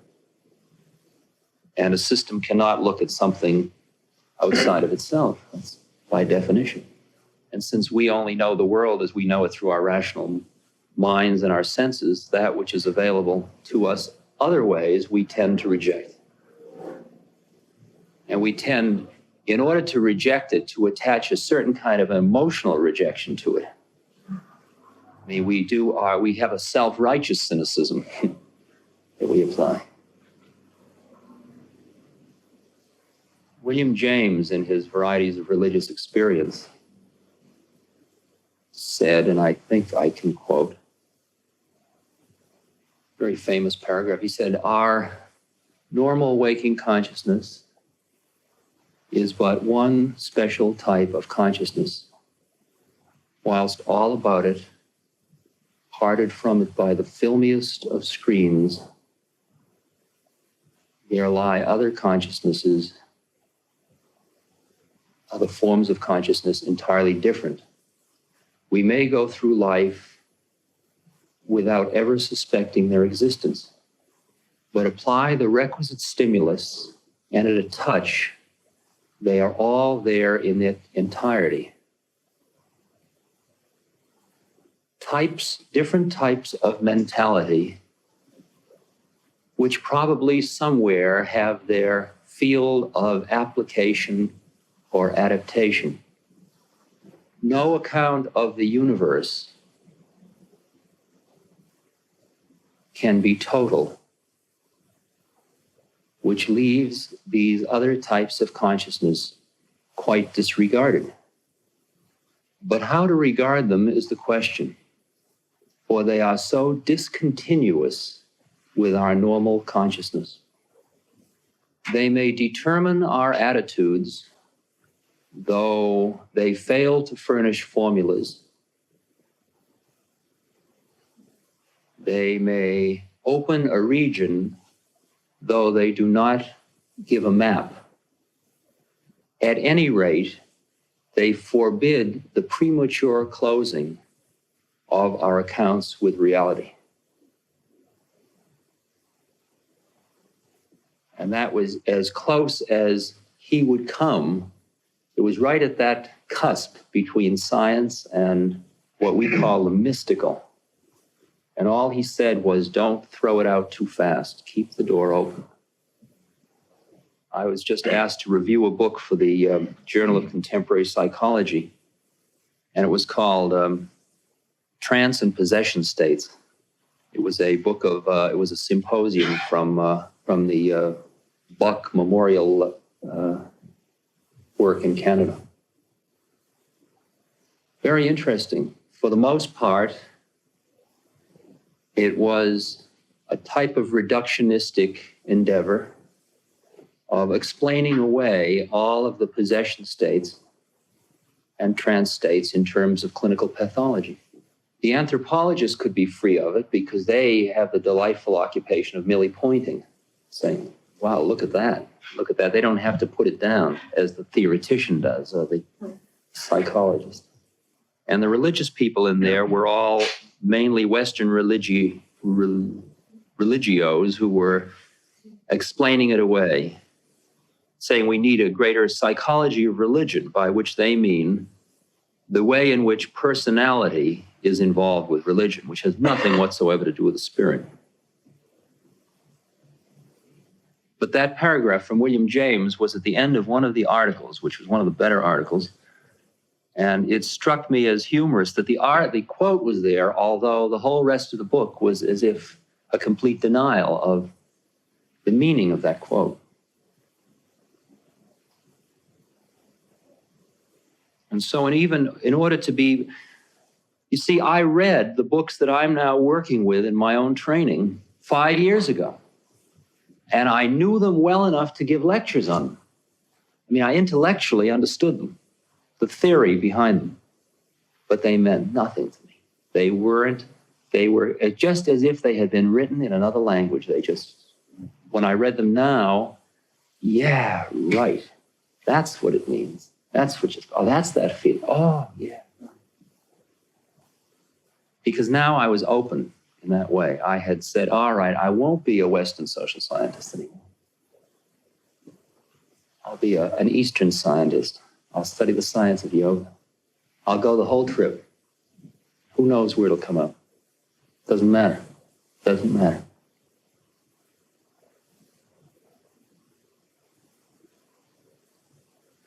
Mr. Irwin pointed out to me that maybe my last remark before the coffee break could have been misconstrued in the view of the fact that I suggested that since my guru had sent for me, maybe I was merely on a messianic trip. He didn't say that. I interpreted that.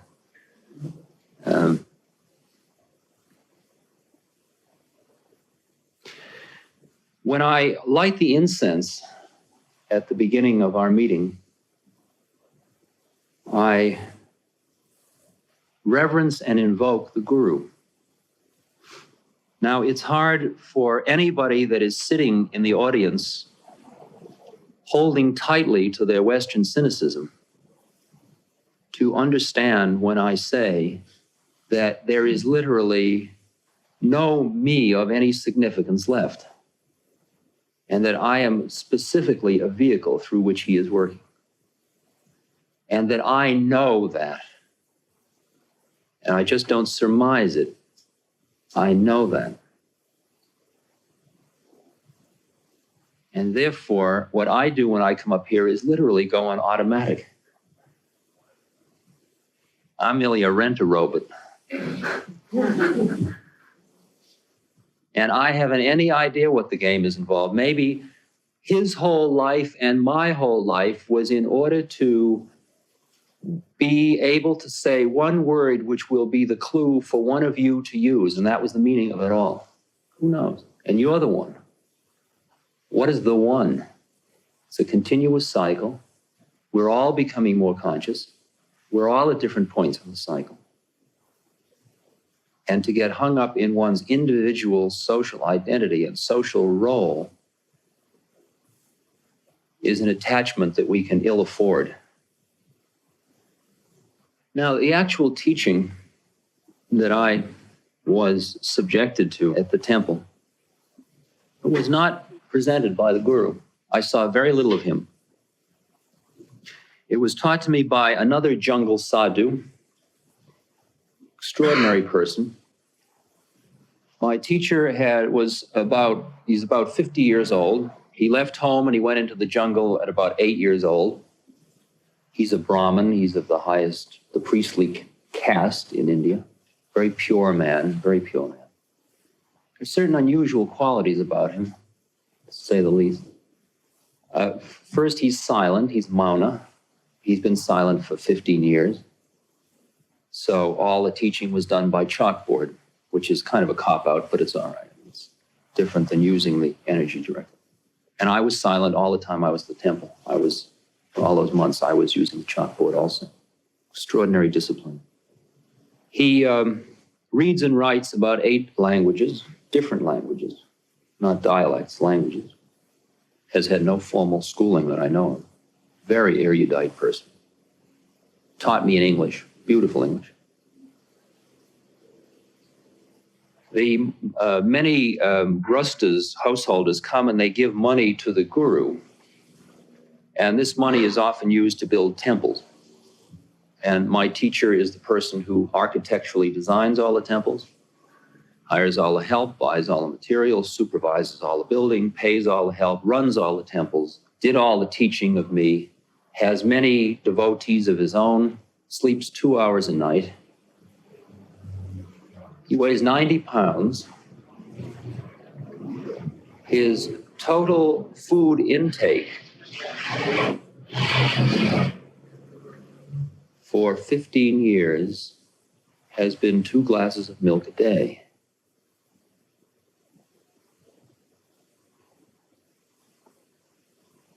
According to the World Health Organization, he's dead.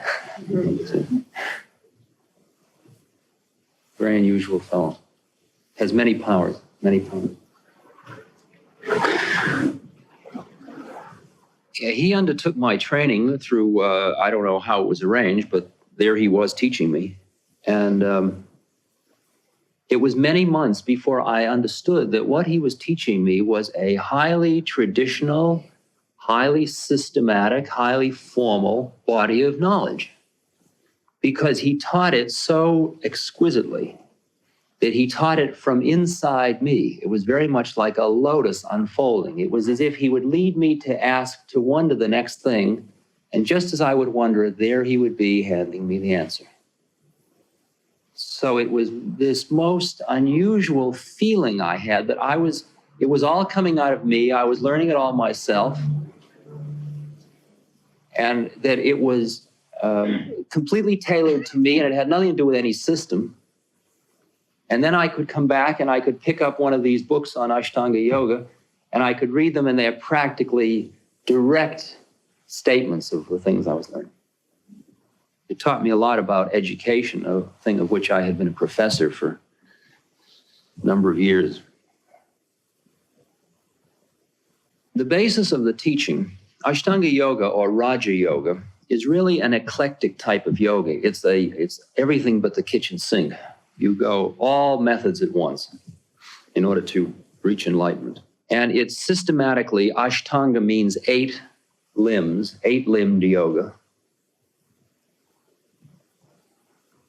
The basic approach is to purify the body and purify the thought process, to then bring the thought process down to single-pointedness of mind, such as any meditation does.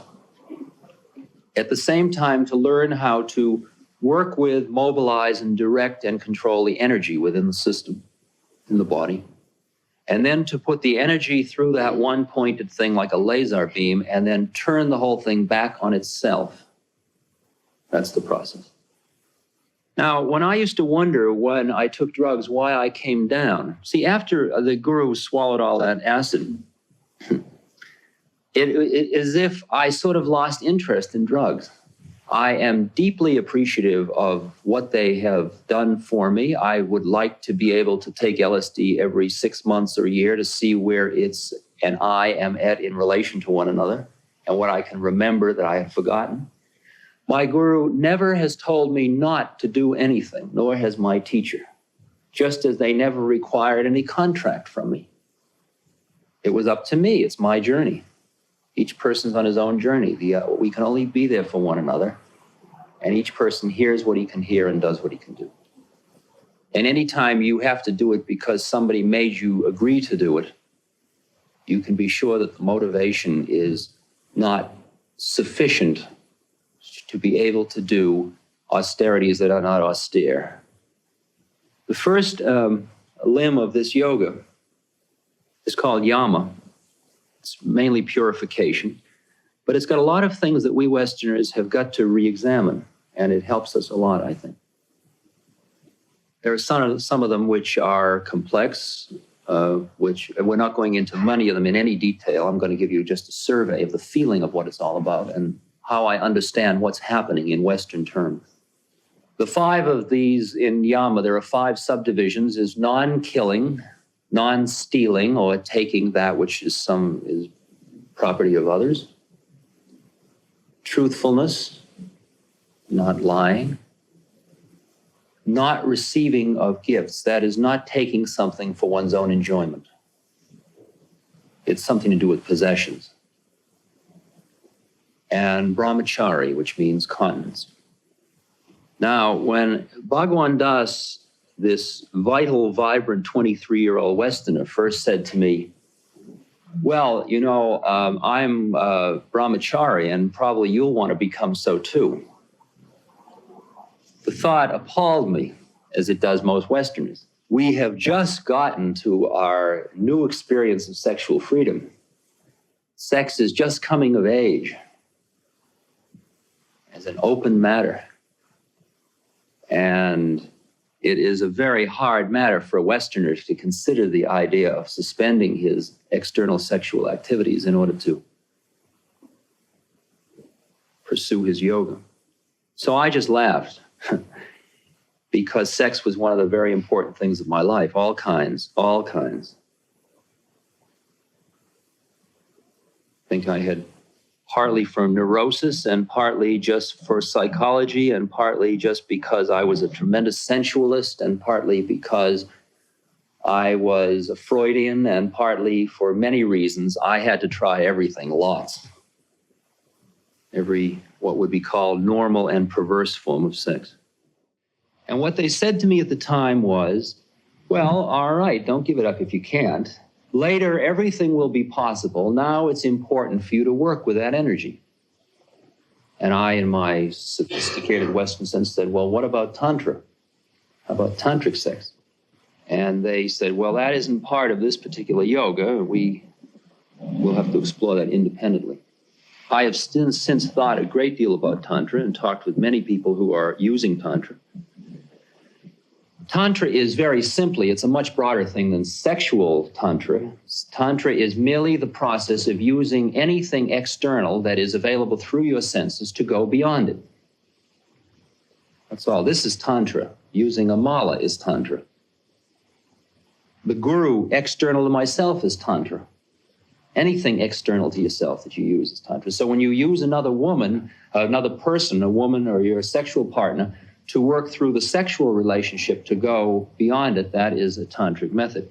Now, the problem with Tantra is that there is a very grave risk of getting trapped in your method.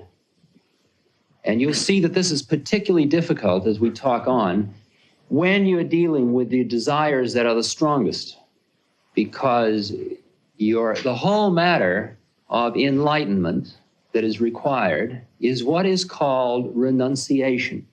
But when you think of the word renunciation, many of you think in terms of people living off in the woods, having like Milarepa or something like that.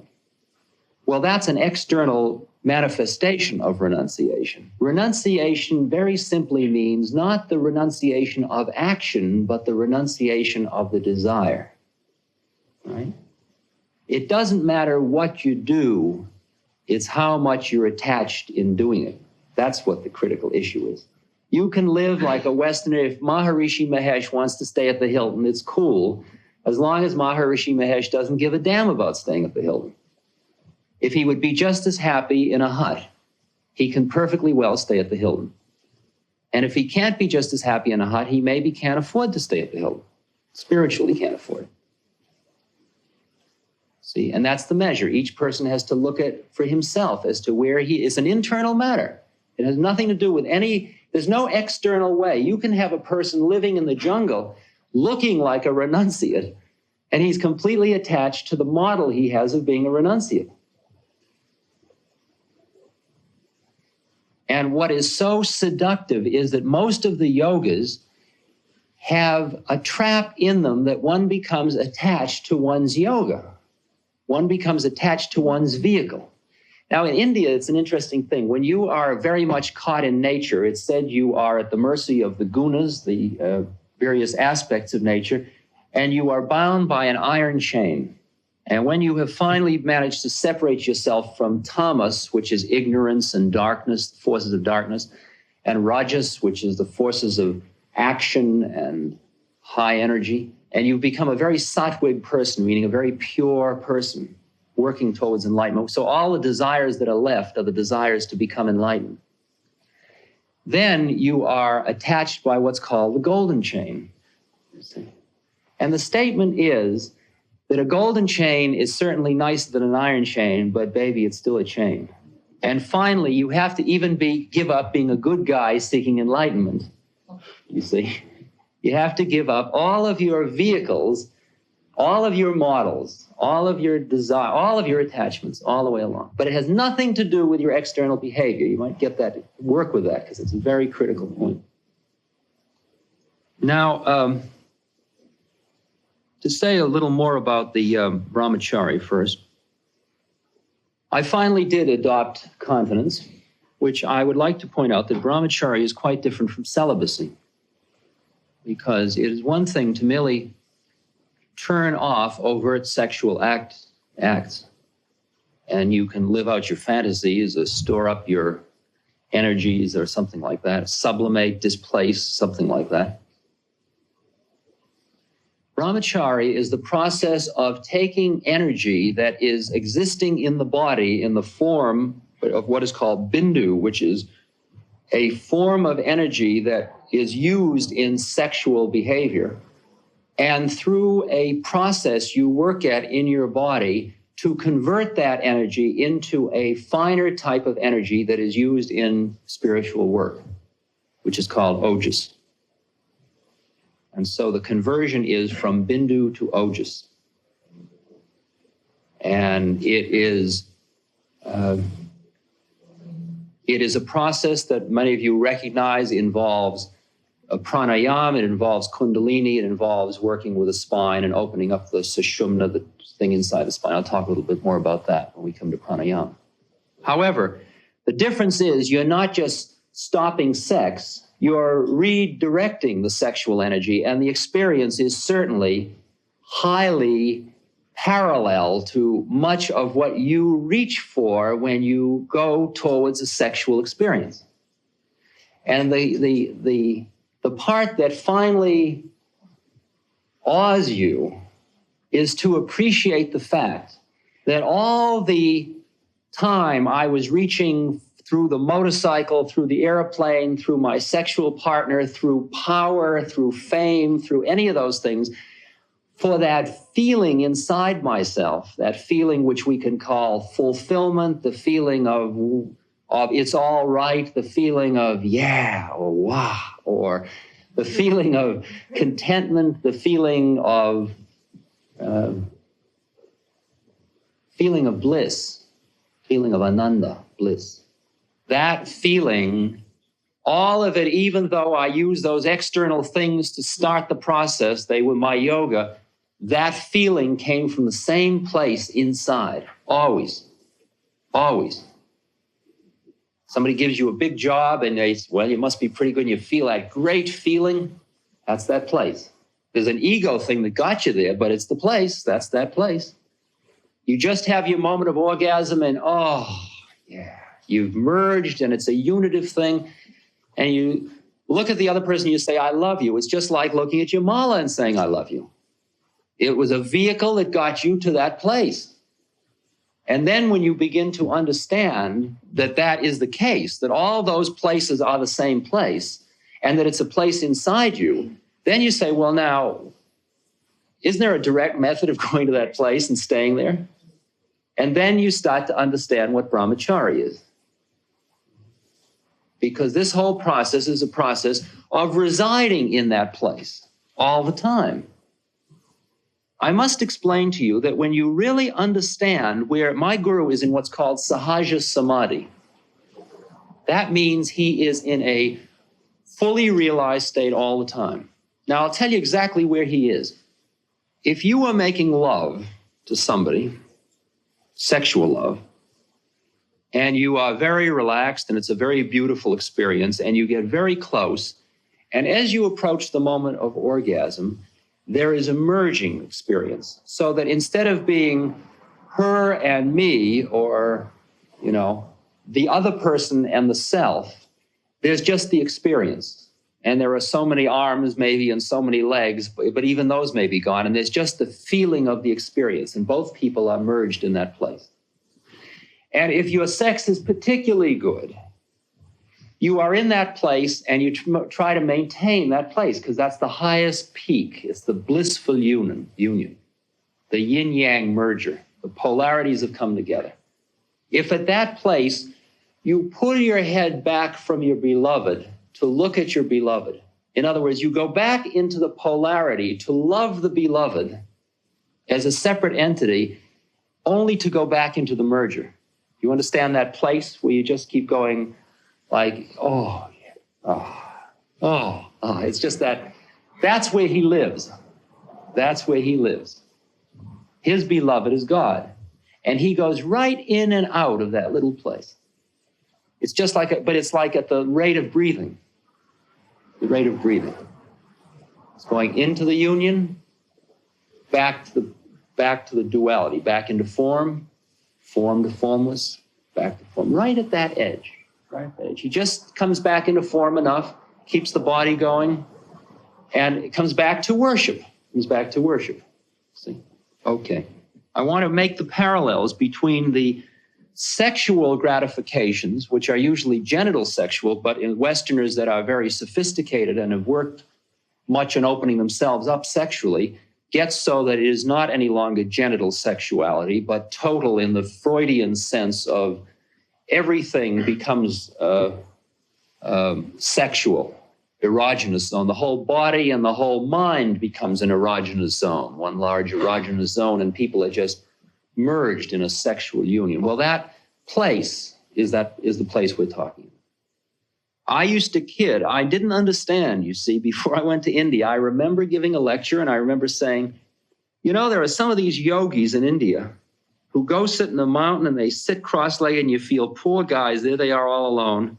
But man, they're just like in orgasm all the time. And everybody laughed, and I laughed, and it was all very funny because I didn't believe it. Now that I know how Shakti and Shiva merge through Kundalini, and now I know it from inside, now it's quite a different matter. All right, in pranayama, I'll talk more about what you do about the sexual energy. Let me just deal with the other things in yama. Now, the implication of non-killing is interesting because I wear leather sandals, but these leather sandals come from the Gandhi ashram in Delhi, which are made from cows that died naturally. See? Every time a cow dies on the street, they call up the Gandhi ashram and they send a truck over and they take it and they make sandals out of it for nuts like me. And it's like my teachers, the way he started to teach me about this, he wrote on his slate, snakes know heart. Right? Meaning, when you're pure of heart, when you don't mean harm to anything, you don't have to worry about snakes because they are appreciative of where you're at, right? They won't do you in unless they feel a threat from you. And that is the reason why part of the reason why I am on the diet I am on, which is a vegetarian diet.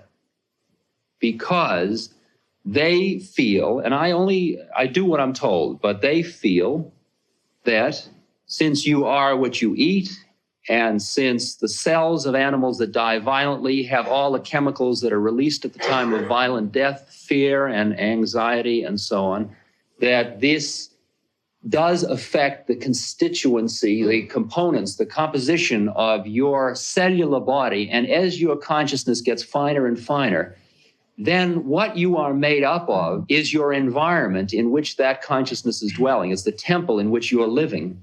And if that temple is full of those kinds of vibrations, it's at a much finer level of energy than gross body level, the finer level of energy. If your body is made up of that, it's going to bring you down. It's going to catch you up. It's going to create a bad environment in which to work.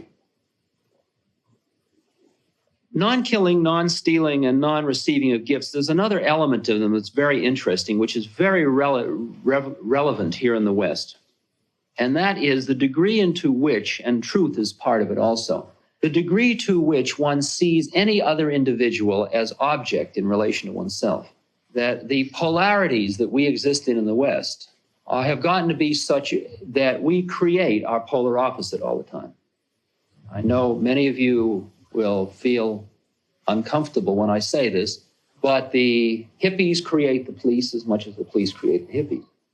That the liberals create the conservatives, the protesters create the John Birchers just as much as the John Birchers create the protesters.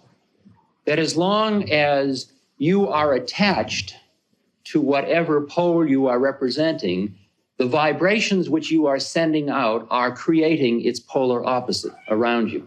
If you can do whatever is your karma, which may be walking in a protest march or fighting in Vietnam or being a conservative or a liberal or being a housewife or being a yogi, and can do it without attachment and do it fully and thoroughly, but without attachment, then you do not create that karma. You do not create the polar opposite. And therefore, what they are saying is that if that certain acts have in them the implicit recognition of treating other people as object, when you steal from somebody else, when you harm somebody else, because you're harming yourself. But the key one that we Westerners have to explore is the one of truthfulness, because I realized finally that there was nowhere to hide, that I could not afford any longer not to tell the truth. That the subtle kind of deception that we impose upon ourselves had to go, had to go. I've got a new routine now. When people come to visit me up at my cabin up in New Hampshire, I say to them, I'm not interested in social visits if that, we're working together. And I demand in this situation total truth. I say, is there anything you can think of that you can't tell me? Anything you can think of. It's like, don't think of rhinoceros. Is there anything you can think of that you can't tell me? Well, one guy thinks I look like an ape, so he doesn't want to tell me that. Another guy's got some sexual hang-up. He doesn't want to tell me that. I say, well, if you can't trust me enough to share all that with me, if you think I'm still at the place where I'm going to hurt you or you feel hurtable, then we're not ready to work together. Now, the implications of that are this. Sounds like John Kennedy. I want to say this about that. That just like I said at the outset of the lecture, the geese do not mean to cast their image, nor the water to receive their reflection, nor the water to receive their image. When somebody visits me, I am being the witness, that place which is independent of personality and individual difference, and I'm trying to make contact with that place and that other person.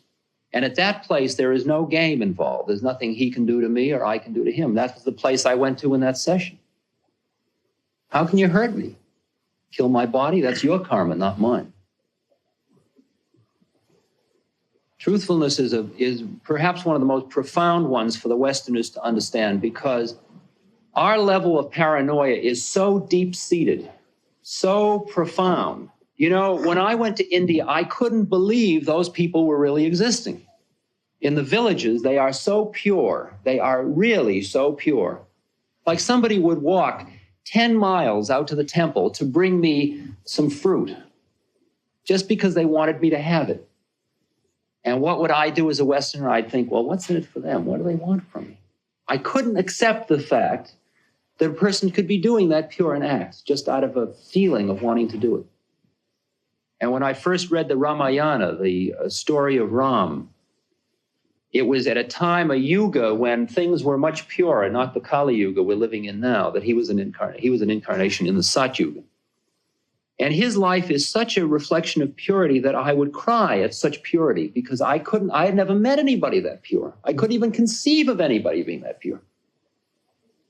I mean, it was just like it blew my mind when they didn't ask me for a contract, the temple. When they didn't ask me to pay for my food or my clothing. Well, what am I getting into here? That was one voice in me saying, the other voice saying, baby, are you paranoid? And watching those layers of paranoia like an onion just being taken away one by one as they were making me naked so that my heart could be that open, so that I could really be there with another consciousness, because I started to live in the place where there was nothing you could do to me. And when there's nothing you can do to me, I can be totally here for you. Because I'm not vulnerable. I'm not going to be hurt. There's no risk. There's no risk at all. And when you once know where that place is with another human being, you realize you can't afford not to have it, because you're just gypping yourself so badly. I can tell when somebody comes to see me, I look into their eyes, you see, now. In the old days, when I'd look into somebody's eyes, it was a power play, want to control them or show them how deep I was, or look to see what they would, I was doing something. Now I look at somebody's eyes and I'm doing mantra. I'm just empty, but I'm really here. And I can feel their eyes. And sometimes you look into somebody's eyes and it's like a deep bottomless well, and they're just there at every level. Every level you touch upon, they're there. They're just so, it's just pure consciousness that you meet. And others, you go just so far and you feel a level drop because it's too risky to get in that close. I mean, I just met you. How can I be in love with you? And I only look that way at people I'm in, that kind of thing. And to realize that that place that you are, which is pure consciousness, which is, I'll play a little game with you and give you the clues. It's light, it's energy, it's also love. It's the same exact place. It's Purusha. It's pure energy.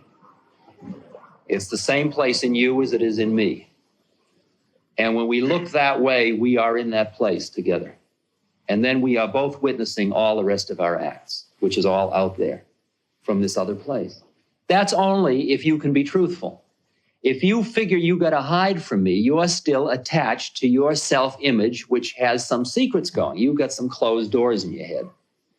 And all I'm saying is we cannot afford the closed doors anymore. I can't anyway. Everything in my life's an open book. You can ask me anything. I'll tell you all my perverse sexual experiences, if there's a Freudian here that wants to play. Because it doesn't mean a damn thing to me anymore. It's, that's Richard Alpert, man. Poor hung-up cat. Poor hung-up cat. What a hard life he was leading. I'm not going to spend the rest of my life being attached to an old model and have it hold me down. It's not worth it, even though there's all this social impropriety in being identified with it. Tough. Now, to shift gears for a second, every morning I got up at around 4:30 or 5, would go to the river to bathe, meaning pouring cold water in a lota over oneself in the dark. This is up in the Himalayas, so the temperature is sometimes 30 or, it's not Tibet, but it's chilly. You're barefoot, right, in the snow and stuff. It's interesting. You develop a thing called dumo, which is body heat, which is a way of working with the inner things so you create the heat. And for example, one of the Tibetan initiations about dumo in the Tibetan sects is when a guy is really ready for the initiation, they take the group out to a riverbank in the sub-zero wind, and they sit naked by the river and they dip sheets into the river and they cut a hole in the ice, dip sheets in them, and put the sheets on the backs of these guys, and how many they can dry with their own body during the night is the measure of how high they are when they pass that initiation. 2 glasses of milk a day, internal heat. Where's it all leading? What have we Westerners been doing all this time? What do we think this body's all about? I met a yogi who had been buried alive for 3 years. It's like a siddhi, it's a power, it's a little feat. It's like being a high wire walker.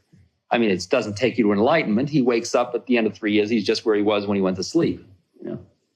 However, it's impressive.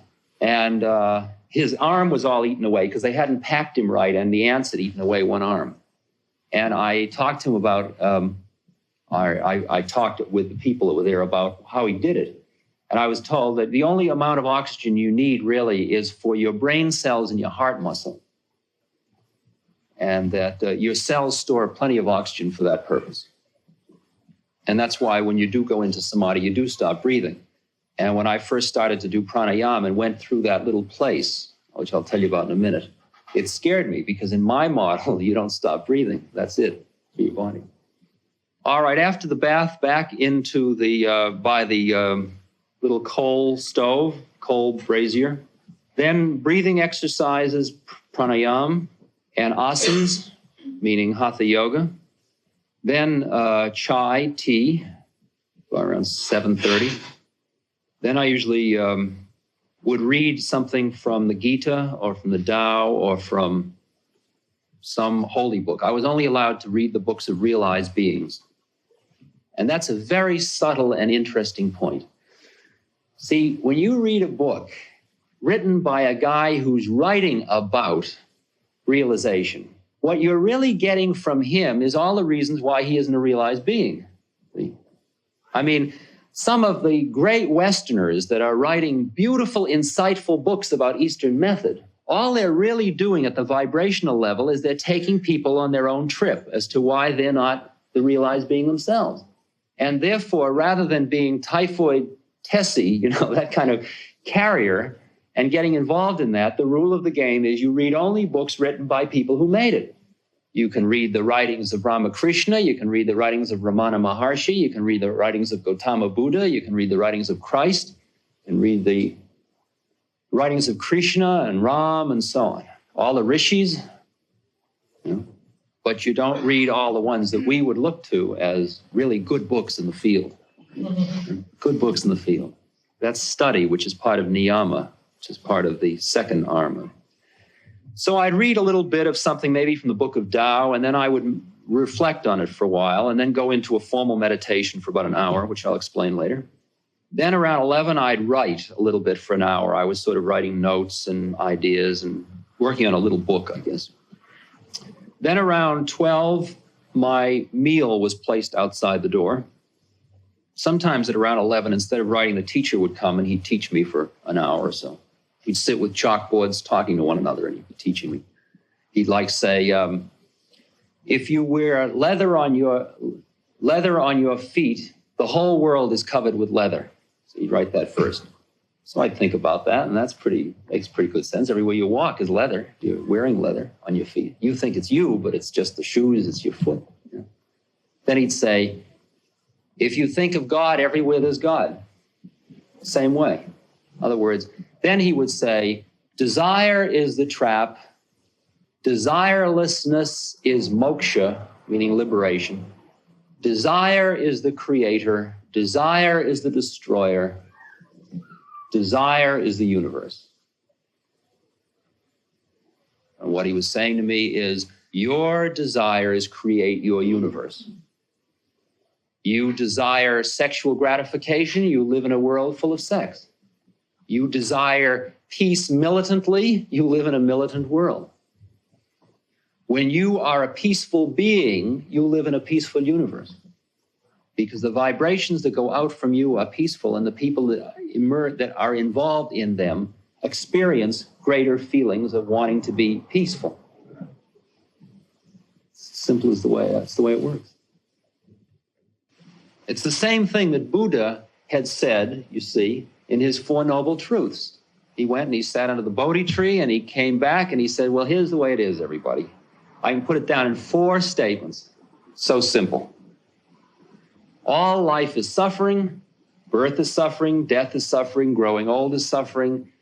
Not getting what you want is suffering. Getting what you don't want is suffering. Even getting what you want is suffering because you're going to lose it. The greatest pleasure, your body at the height of its thing is going to grow old. Your physical beauty is going to pass. Your intellect's going to fail. All suffering. Everywhere you look is suffering. I said all life is suffering. Number 2 is the cause of suffering is craving. If you want something and you can't have it, then you suffer. Third noble truth, and these are pretty noble. Third noble truth is give up craving, end suffering. It's like an elementary school book. Desire creates the universe, my teacher says. Buddha says, give up craving, end suffering.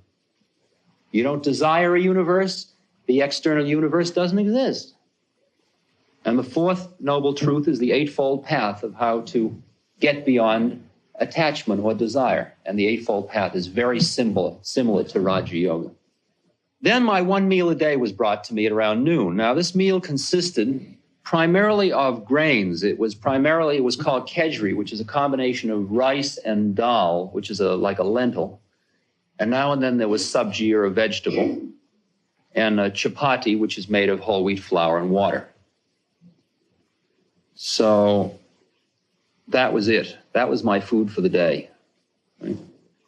Now, the way you work in doing sadhana is that every act you perform becomes a method of taking you to this other state of consciousness. You're trying to change your vantage point, your perceptual vantage point, and everything you do has got to be a device to help you get to that place.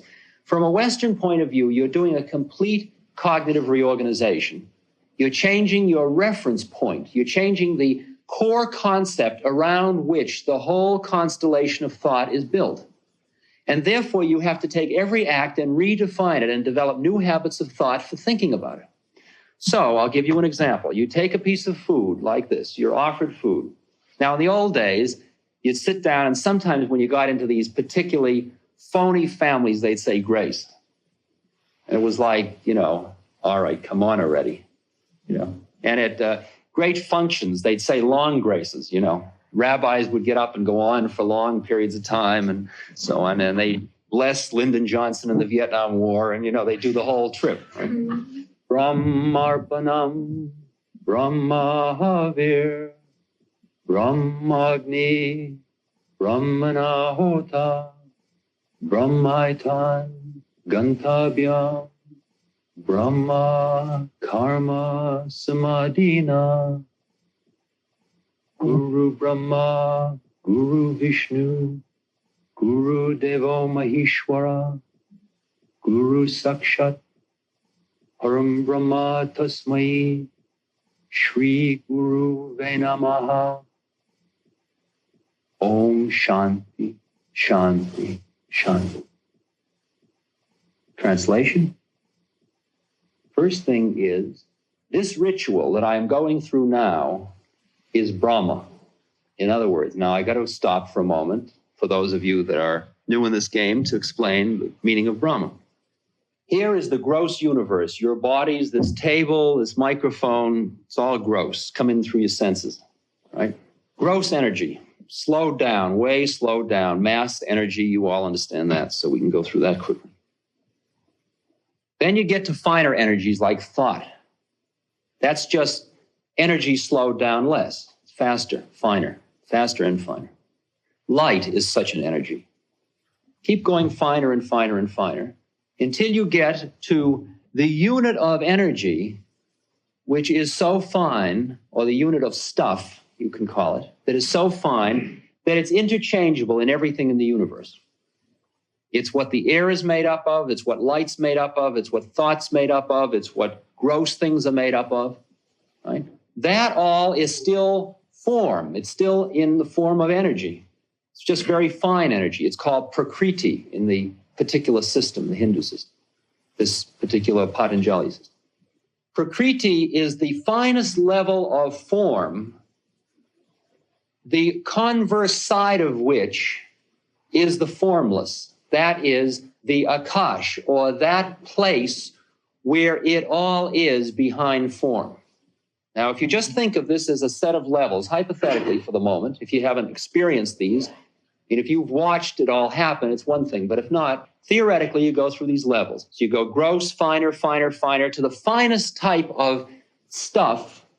And then all of that is contained within and is the opposite side of and is in continuous cycle of emerging and disappearing with that which is formless, which is behind it. That which is formless, which is behind it, which contains all, is what's called Brahma.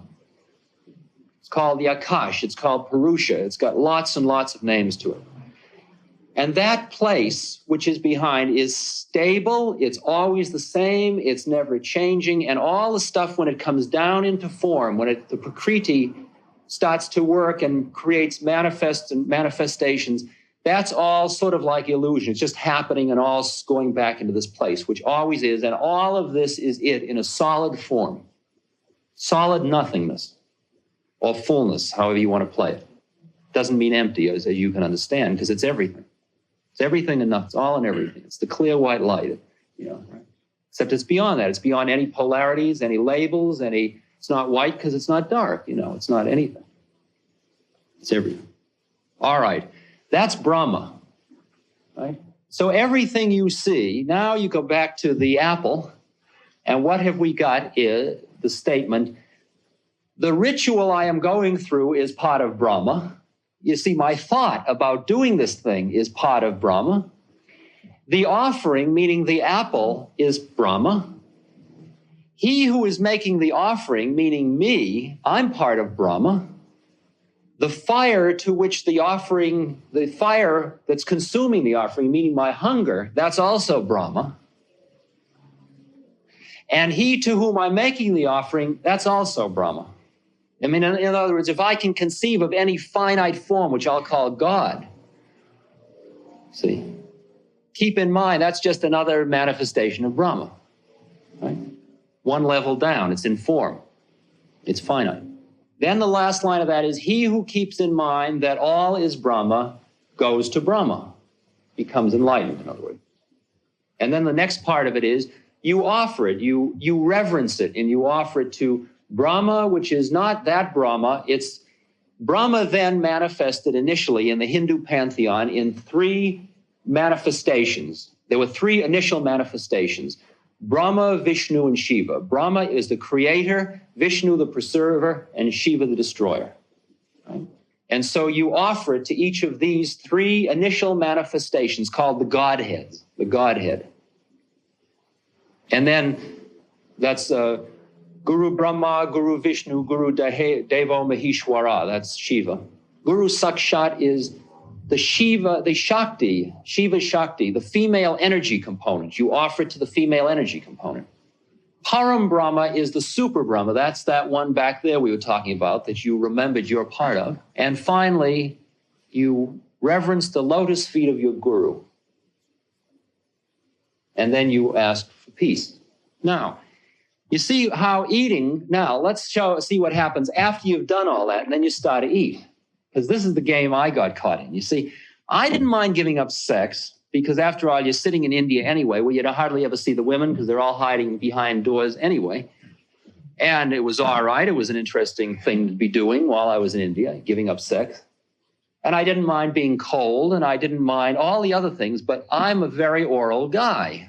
See, who I was would say I am a very oral guy. Coming out of a good Jewish family where food and love and all that were all chickens, right? And therefore, you know, I didn't mind all the rest of the austerities, but when that food came, it could have been swill from the bucket. And it was the food that I was given, and it was steak from Original Joe's, and it was lobster Savannah from Lockover's, and it was every possible delicacy. I mean, it was just rice and dal, but as far as I was concerned, I ate it with the same, getting completely lost in the joy of eating, right? The delicacy of the flavor and the joy of swallowing, the whole thing, right? And I'd savor and overload and just eat everything that was available, And I kept thinking to myself, I'm not going to give this up. Nobody's pushing you. Who you fighting against? So finally, I thought, here's what happened. Every Tuesday, you don't eat, see? It's Mangalam Day, you fast for a day. So, okay, I can fast for a day. I used to do it on Yom Kippur all the time. But the difference was on Yom Kippur, around the middle of the afternoon, you start to have fantasies about all the food you're going to eat when the fast is passed, you see. And now these people don't fast it doesn't matter whether they eat or don't eat, right? You're in a different environment. You're not sitting in the temple with everybody saying, are you going home to cook food? Okay. Then one day I fasted on Mangalam Day, and the next day the guy that usually cooks, the sadhu that usually cooks the food, had a bad tooth, and he went somewhere, or something happened, I don't know, and there was no food. So I was being very game about the whole thing, and I just, listen, I'm a sadhu, what's food, I'll just ignore it. So I didn't eat that day. Next day the teacher came and I said, I didn't eat for 2 days. It's like, what happens is, see, the very subtle way your ego works is sooner finish some little accomplishment on your sadhana, on your spiritual path, and the ego walks behind you and pats you in the back. It's pretty good. That's the way it sort of sneaks back in to take over again. So I said to the guru, the teacher, I didn't eat yesterday either. 2 days I didn't eat. He says, if it doesn't disturb you, he said, it is good on the full moon every 3 months to go for 9 days. Well, now. Right. That's not 9 days without liquid. You do take liquid, right? Just don't take any solid. He says it's good for your intestine. Well, all right, by gosh, I'll do it. Well, you get a little weak around the 4th day, and my fantasies are, I'd lie on my mat. It's not in bed, you're on a mat, see? And I lie on my mat, and I would think about Thanksgiving. And I'd think about the squash with the marshmallows on it. And all the things I'd never have again, see? And I was so full of self-pity. Oh, and I'd recite the whole thing, and I'd be out raking leaves in my head, and I'd smell the turkey cooking, and then I'd go in and I'd see the pumpkin pies, and oh boy, I just created the whole thing, and I spent 9 days just locked in oral fantasies of the most extraordinary nature, right? Which, since I hadn't given up a desire or attachment, the act of fasting had no spiritual value particularly at all, except it showed me where I wasn't. Well, by the second round, I had changed. The second 3-month time when that came up. So this time, it was very interesting. My fantasies now weren't about turkey or lobster or any of the things I'd never have again. Now they were about spinach and big piles of brown rice. You know, all the things I could eat again. I just had limited my fantasy life now to what was going to be available to me. But I was still having these fantasies, and I was still very locked in food, and it lasted much through the winter. And then I remember what happened. I tried every device. I tried the Southern Buddhist meditation, which is like a cemetery meditation, where you look at your bags of intestines, and you look at the food as, you know, worm-ridden and all that, and you're eating it, and you know, and it certainly didn't make it a groove, but I still ate with great relish, you know. It's all right, worms, you know, some people eat ants. And I couldn't quite break out. And it was, no matter what I did, when the food came, like, it was just like I was a ravenous animal. It had nothing to do with being a holy man. And I tried very hard all the methods I knew of not being attached to the food, but I couldn't work it. And then I started to do a meditation, which is created by Ramana Maharshi, called Vichara Atma. And this meditation says, it says, who am I? I am not my body. And then you feel your body and you experience the I inside your head as separate from the body. Then you say, I am not my senses, and you watch each of the senses receiving its information, and you see the I as separate from that sense. Now that process, for example, when you're sitting in a room and there's a clock ticking and you pick up a book to read, you don't hear the clock tick when you're caught in the book. And then the minute you finish with the book, you hear the clock tick again. Well, you've all had that experience. Well, when the clock is ticking continuously, it continues to tick, your ear continues to optic nerve, your auditory nerve continues to receive, but your attention is not there. That's where that break came, and it came involuntarily. Well, you learn to do it voluntarily, to turn off each of these senses, to see it happening. You see your ear hearing, you see your eye seeing, but you see it from the I place, which is not the air, and it's not the eye, and it's not the skin, and so on. Then you say, I am not the 5 organs of action, and it's the arms and the legs and the tongue and the anus and the genitals. And you go through each of these and experience it separate from the eye. Then I am not the 5 internal organs, and you go through breathing and respiration and excretion and perspiration and digestion. Same way. Then you get to the clincher, which is the last line, which says, I am not this thought. You see? Now you've gotten to the point where there's just the I thought left in the middle of your head. I am not this, I am not that, I am not that. And then you say, I am not this thought. Now the thought, I am not this thought, is the thought you are not. Dig that? So it's just like your thoughts become like on the Times building in New York, where the news is going by on a ticker. That's where your thoughts are. They're out there. And where you are, you can't label, because any label is a thought. All right, you're appreciative of that problem. You see, it's a vehicle for pushing you beyond your mind. It's beautiful. It takes you to the true self, he says, all right? Now, you go into that place, I am not this thought, and then you go back into this first state of bliss. You go into a great calm bliss place. And the minute you slip out, you have another thought, well, who's thinking that? Well, who am I? Well, I am not and you go right back in again, see? Well, I worked with it for quite a while until finally I was in this blissful state. And then one day it happened. I was sitting in this state, just sitting there, and the food came along, and I said, oh, man, it's the food. I mean, am I going to stop this for that? And I thought, wow, isn't that interesting? I noticed this. I mean, this really blew my mind to have this happen. It was blowing it, literally. That was what happened, of course. And I thought, well, gee, maybe I can eat without leaving this state. So I started to eat just as if it was just happening, but I wasn't in it. I was watching myself eat. In the Southern Buddhist method, it's called eating, eating. You watch eating, eating, chewing, chewing, swallowing, swallowing. You know, digesting, digesting, thinking about food, thinking about food. But you who is doing all that is behind all that, the witness. And I watched the whole thing, and all the fun was gone out of eating.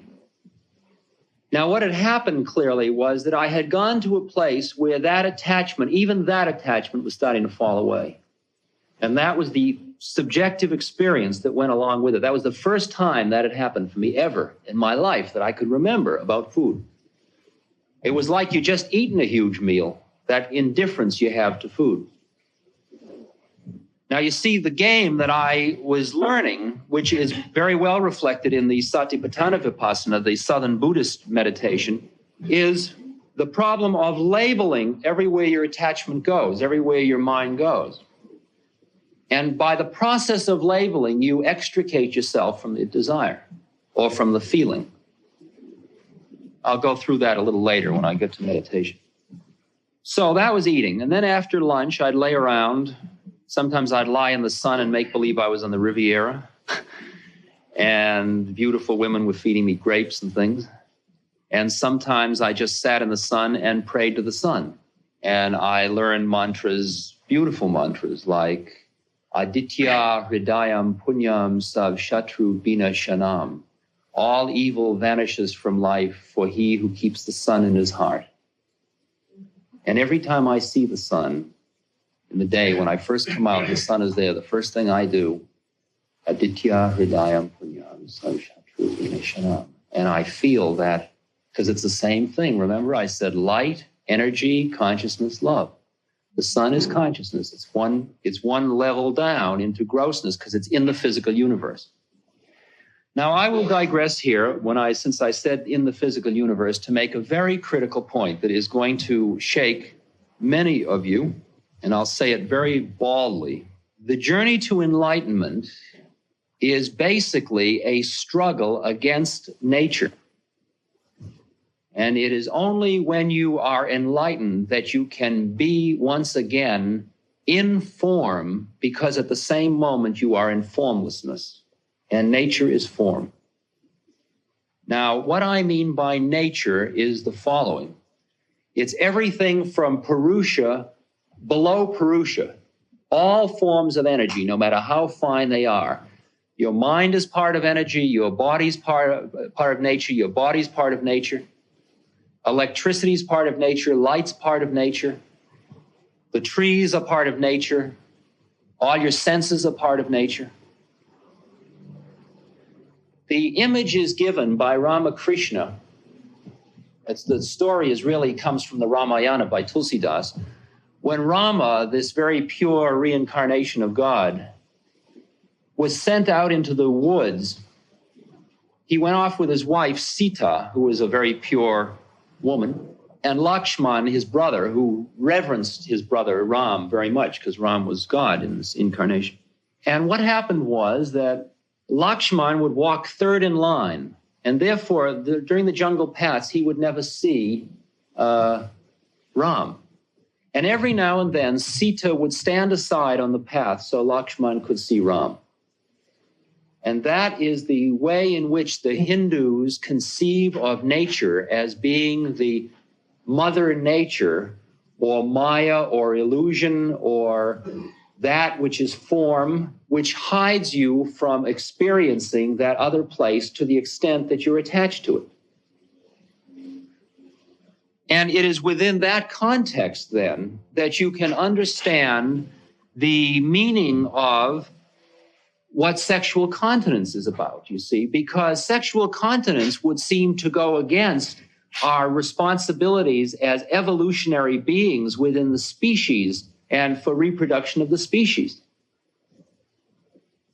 Now, that's very heady stuff to think about, because when you see the cycle, the way it works, there is what we have called Darwinian evolution, or the evolution of the species, which is all in nature, bringing man up to the point where he has an intellect, a rational mind, which is then capable of knowing itself, which is the first vehicle that is suitable for the breakthrough to see the fact that all of this is illusion.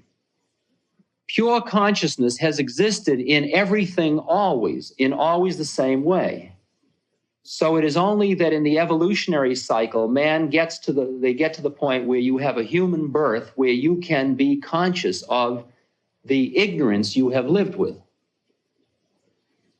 But you've always been fully conscious. It's always been there in you, in every organism, in everything. Same consciousness. This is all consciousness. This is all consciousness.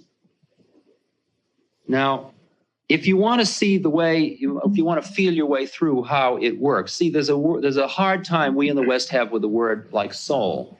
But the way in which the Hindus conceive of it is that at the moment of conception, when the sperm and the egg, sperm fertilizes the ovum, at that moment, you enter in your full consciousness into that natural phenomenon, into that part of nature. Now, the reason what is you that enters? You can think of you that enters as composed of two components. One is pure Atman, it's called, which is that which is God in all of us, which is that element of consciousness which is pure and untouched. It's the Purusha. It's that little bit of Purusha that's in you in this particular form, although all your cells are that too at another level. I hope I'm not confusing you. I'm trying to get this across. Now, what else is there that is you at that point? What else there is that is you is what would be called your sanskaras. That is your potentials, or your uniquenesses that you're bringing from previous runs on the cycle, previous runs into nature. You're going in and out of nature. And you pick up so much disequilibrium. It's really what sanskaras boil down to is the relationship of the three gunas of rajas, tamas, and sattvic, of purity, energy, and lethargy, or darkness, movement, and lightness. When these are in pure balance, you are in the Purusha, you're pure consciousness, you're an enlightened being. But the minute there's a disbalance, which is maybe a free-moving electron goes through a field and creates a whole scene around it of disequilibrium. That's the level at which you can think of the prime cause, if you want to play with prime cause, although it's a reasonably trivial question to play with, because we can't solve it. But if you think about this disequilibrium, you come into that fertilized ovum as merely Atman encased in that disequilibrium proportion, or that propensity. But that propensity is what determined what ovum you come into, which determines your whole life experience. That is your karma that you're going to live out in this lifetime. Now, you've got to understand that the place you came from, the Atman, that place behind it all, is outside of time. And this is finally the area where Western physics is finally getting close to the place, because they are finally dealing with the matter of the relative nature of time. And that time is is our construct rather than the way in which it all is. Now, you come from this timeless place, and what determines, you see, and this, by the way, is where astrology comes into it, you see, because the particular configuration of planets at that point of the fertilization is through probably a magnetic field of some sort at that level of energy, a very pure form of energy, is a determinant of the chemical makeup of that organism, of the, you could call it the endocrine system. That's a reasonable way in which they're linked. That various planetary configurations, it's just like, the simplest way of saying it is, our body is 90 some odd % water, and the moon makes the tides go up and down, and the moon affects our bodies also because they're mostly water. Well, in the same way, the different chemical compositions of the different planets have magnetic pulls on the different chemical compositions in our body, and the different organs or endocrine systems have different chemical makeups, and they are differentially affected by these planetary configurations. It seems very big and very little to be related, but there is a relationship. It's interesting that in India, all marriages are planned by the astrologer in the villages, because they know that the information you're going to get through your senses has nothing to do with your long-range compatibility. And therefore, they'll work it out according to these other kinds of things. All right, now you're born then into this, you get born, you go through the fetal stage and you get born, and you're a neonate, a 7-pound neonate. Now, 7-pound neonate, if you knew at that point, if you were fully conscious, you would know that you were still fully conscious and you were just in a 7-pound neonate. However, the 7-pound neonate gets hungry and it cries. There's hunger and crying and so on, and everybody around you treats you as if you're that neonate. It's just as if you came off the assembly line at Detroit and you drove the car off the line, and then everybody treated you as if you were the car. It now then may take you all your lifetime or many lifetimes to wake up to the realization that this particular bizarre circumstance had happened. That you got caught in this thing, in this wrong model of who you were. And it's called the veil, or the dust in the eyes, or the veil of ignorance, or your sanskaras, or whatever. There are thousands of words that describe the thing that made us think for a mistake that I was that body, so that when I lost the body in that first drug session, I got frightened. I mean, if I get out of my Chevrolet, I'm not going to get frightened, even if the Chevrolet goes over a cliff if I'm not in it, even if I think I'm my body, because I don't think I'm the Chevrolet. But I didn't realize I was in a rent-a-body. You know, not only a rent-a-body, but a rent-a-mind. A rent-a-mind, everybody. That my rational thought process was in nature as well. That was part and parcel of the whole trip I bought when I got born into this thing. Okay? But it's certainly been seductive, and I certainly thought I was thinking, and that my thoughts were me. I'm a thinking being. Right? Now, it is for these reasons that I say that the problem is getting free of nature. So that when you, like I'm up in New Hampshire in a little cabin, see, up in the woods, up in Franklin, in my father's farm. And all around are beautiful trees, and they got red leaves and golden leaves and yellow leaves. And always in the past, I came up to New Hampshire in the autumn to dig the leaves. So I'm sitting in my cabin, and the shutters are all down, and I'm sitting there, and somebody comes in and says, "How can you be in here when all the leaves are so beautiful?" And I say, because I'm not yet free enough to be able to be with the leaves without getting caught in the beauty.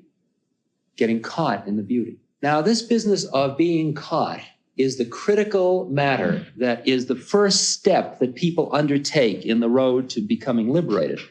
It is the technique which Gurdjieff has so exquisitely enunciated in his model of self-remembering. And Gurdjieff says it in one way, and Rodney Collin, the disciple of Ouspensky, says it in a slightly different way. Gurdjieff says, your problem is that you learn to identify as a child with your body, then you identify with your mother's concept of who you are, so you develop social roles, and you identify with the concepts of the universe all around you, so you become a thinking, rational being in a rational system. And then pretty soon when you're angry, you say, I'm angry, and you identify with the anger, and you are anger. And you identify with being in love, and you identify with desires, and you identify with your lusts, and you identify with everything. Just go from one thing. You identify with other people's opinions of you, what Dave Reisman calls the other-directed man. Rodney Collins calls it fascination. He says we're like bees. We just are so fascinated by everything. We're just like going from flower to flower. Like if you're listening to me and just hearing my words and aren't conscious at this moment that you're listening to me and hearing my words, you're fascinated, you're trapped. That's where you're at. That's what it comes down to. Because all the time I'm talking to you, I'm going, that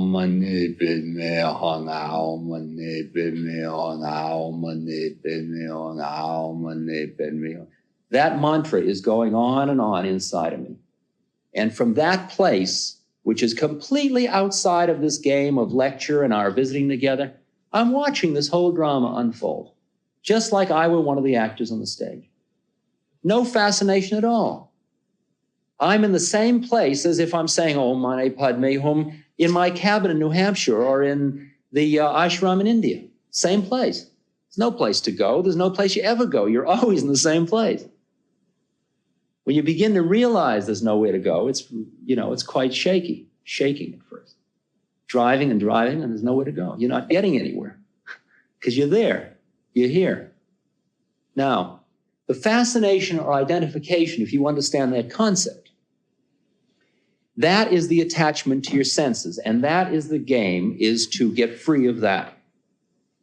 And the process of self-remembering is the process of developing the witness, or in Ramana Maharshi's terms, the I thought.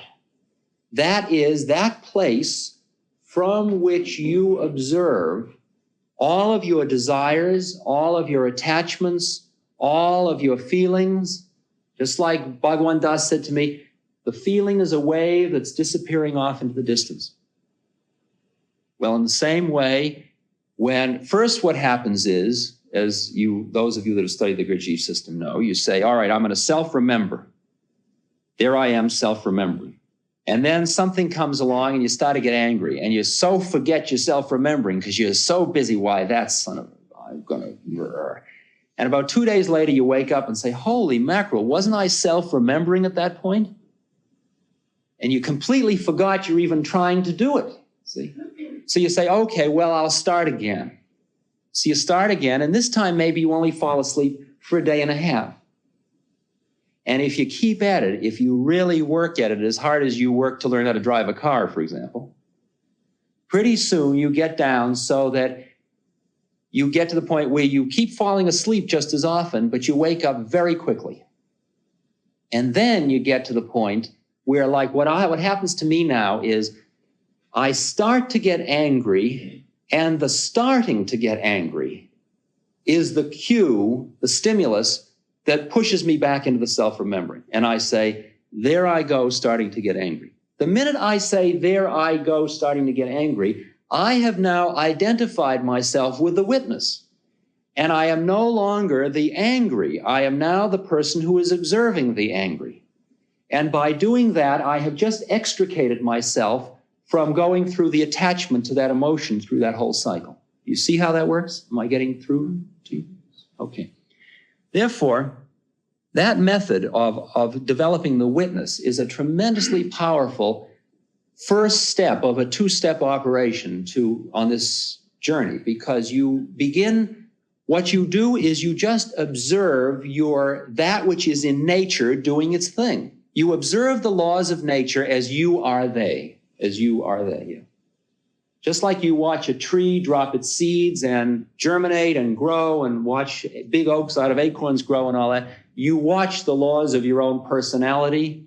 You watch the laws of your own desires. You just watch them. The witness doesn't do anything. This is very, very critical.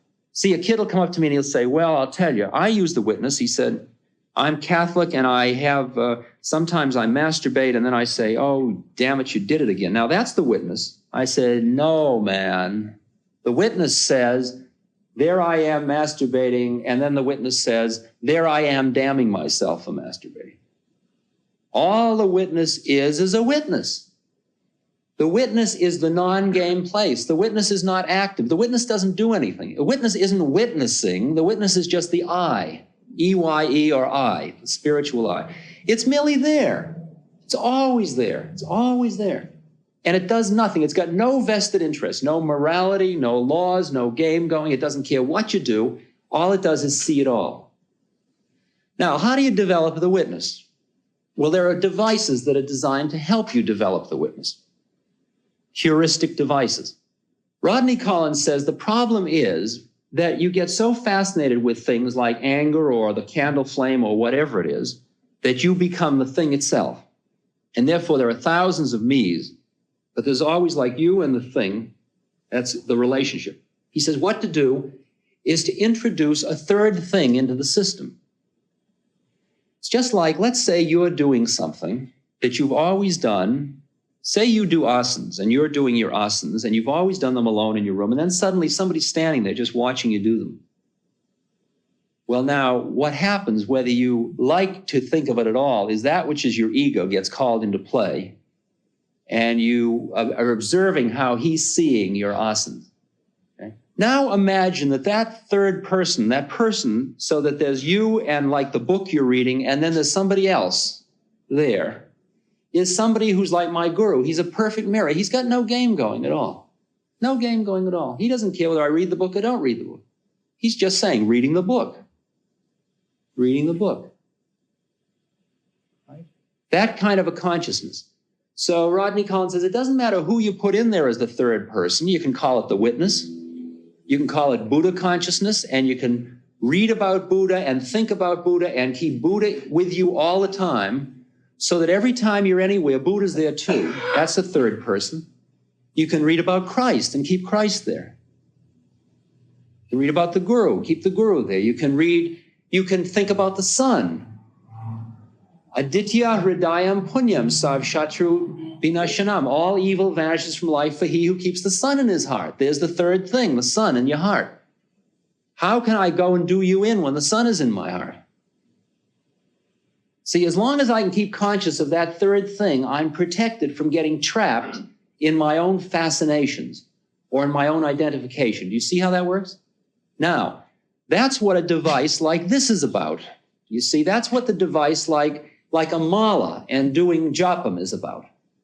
I mean, people look at it and they think of a priest doing the rosary, and they think of sort of like a mechanical religiosity of some sort.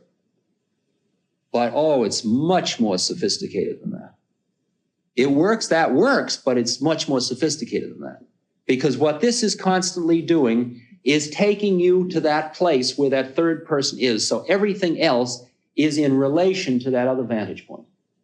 Let us take the traditional one that all the Tibetans use.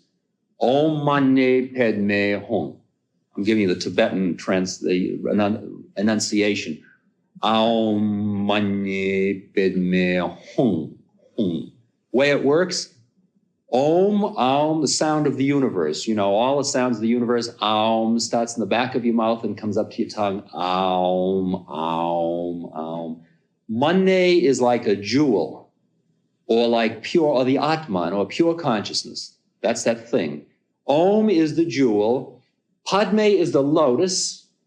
Om Mani Padme. Om is the jewel in the center of the lotus, or you can think of the lotus as the unfolding senses or inside your senses. Om Mani Padme Hum becomes manifest in your heart. That is, that part of Om which is manifest in you is in your heart. Hung, the heart cave, hung. And when you say hung right, with your nose closed, it reverberates in your chest until pretty soon it reminds you, it keeps that heart cave going all the time. So literally, I live in a cave. I can be driving in my car, or I can be sitting in the Hilton, or I can be anywhere, but I'm always in the same place. I'm in this very groovy cave, you see? And in this cave are the grooviest people, see? Because they're all the same person. They have different forms. There's Buddha over there in the corner, and there's Hanuman the monkey, and there's Ramakrishna over there, you know, going into ecstasy. And all these groovy people hanging around. They're my spiritual community. They're the people I hang out with. They're the people that live in my cave. And I'm constantly dipping into my cave. Om Mani Padme Hum, Om Mani Padme Hum, Om Mani Padme Hum, Om Mani Padme. So I'm talking along with you, And every time I move one of these beads, which since I'm doing a Tibetan mantra, I do with my left hand. This is a little, one of those intellectual cuties. While with the right hand, you do Hindu mantras, and you don't use your first finger because that's the pointing finger. So you use your third finger moving with your thumb. So you're doing Om Mani Padme, and this is a Buddhist mala. It's made of the Bodhi tree, and this is a Hindu mala. It's made of the Tulsi wood. These are the two different very holy woods in India. This mala was given to me by my teacher. It was given to him by the guru 15 years ago. When he got it, these little beads were all square, flat. And 100,000 times a day for 15 years, Ram, Ram, Ram, Ram, Ram, Ram, Ram, Ram, Ram, Ram. He's a high Brahmin. He's very pure. He counts. That's what keeps you locked in the golden chain when you count, you know, the steps to paradise. I'm 10 million Rams up the steps. It's the point system. And now these are all round and smooth just by the human touch. And, you know, like this is invested with so much spiritual energy that when he gives it to me, it's like giving me the, you know. All right, so every time I move one of these beads, now let's say I start to talk to you, and I'm talking about something that I don't quite understand, so I'm really listening to myself talk, and I kind of get caught in it. I mean, I get fascinated by it for a moment, and I'm just doing this mechanically, and then suddenly my thumb, I'm aware that I'm doing something, and immediately Om Mani Padme Hum goes through another time. I go back into that, and then that changes my frame of reference, and I get uncaught. In other words, this device is constantly taking me back to that place. At the same time, it's a form of worship, you see, because I am worshiping. This is bhakti yoga also, you see. This is a form of devotion because you're devoted to that third person, that third place, because that place is God, is consciousness, is light, is everything you want to conceive of as purity, as that pure higher consciousness. Now, I have not been systematic thus in my talk, and I know you're probably tired and I've probably talked too long. Let me just say a couple of more words about consciousness, and I will leave the rest of it undone because I can't really do all the training and teaching you because it would take many, many hours. To understand how the guru told me my mother died of spleen.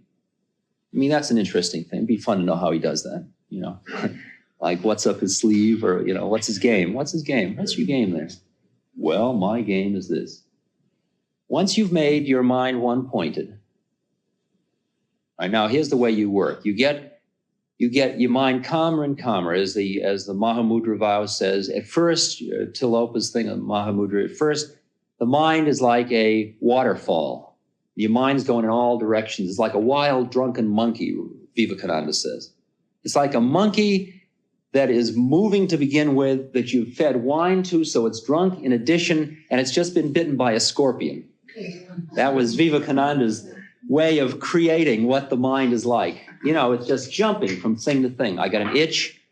I hear your word. I'm thinking about this. Gee, I wonder, gee, it's dark. You know, like the seats are hard. I got to go to the bathroom, you know, like 10,000 things. And they just like, oh, flip, flip, flip, flip, flip, flip. It's called free association. Okay, there it all is. That's the drunken monkey. So pretty soon what you do, those are called the vrittis and the chitta. I won't get you into the terminology tonight because that's too much. It sounds like double talk. But what you do slowly is you calm down these waves until pretty soon it's just like a very fast moving river. And the way you do that is by getting into the witness and watching it all happen. That's one way of doing it. And pretty soon as you're watching it all happen, it starts to happen less and less because you're not lost in it as much. And you sort of cease to let your mind, you've just watched it and it sort of becomes embarrassed. It's very funny. It's like your ego gets embarrassed under the scrutiny of this thing. And then finally, it gets just like an ocean. Your mind is perfectly calm. And you're just perfectly calm. And now, when you work on becoming one-pointed in your thinking, say you're doing tratak, which is a technique of working with a candle flame. This is one of the arms of yoga, which is pratyahara. You look at an external object. Now, most people, when they look at a candle flame, they sit down. The candle flame should be up here. It should be right above where your ajna is, the sixth chakra. You look at the candle flame and you try to make something happen. Well, already you've lost. The game is you put the candle there and you're here, and that's it. That's all you got to do. You just sit here and there's you and there's the candle. You don't look at the candle. You just be here and there's the candle being there. It's doing its thing, you're doing your thing. And you just sit there with the candle, and pretty soon all your thoughts are all around here. They're like little bugs flying in and around the candle flame. Just the candle, and I can look at the candle and I can see your glasses, and I can see your shirt, and I can see your dress. I can see all that. I can hear the door opening, and I can hear myself talking and see my hands moving and feel my muscles. And there's just me and the candle, just my witness, and the candle is the witness, and the rest of it's just all happening around us. And as I do this, after a while, pretty soon all this quiets down, and I cease to be overwhelmed by all my senses until pretty soon there's just the candle and me. I didn't do anything. I didn't try to do anything. It just happened. And then if I keep doing that, pretty soon I am just there with the candle. Now that's one-pointedness of mind, all right? You've calmed down. You're able to think of one thing. Right? Now, the next part of the next leg is called dharana, which means doing the same thing on something inside. Like you take ajna, you take this point where these three nerves meet up here.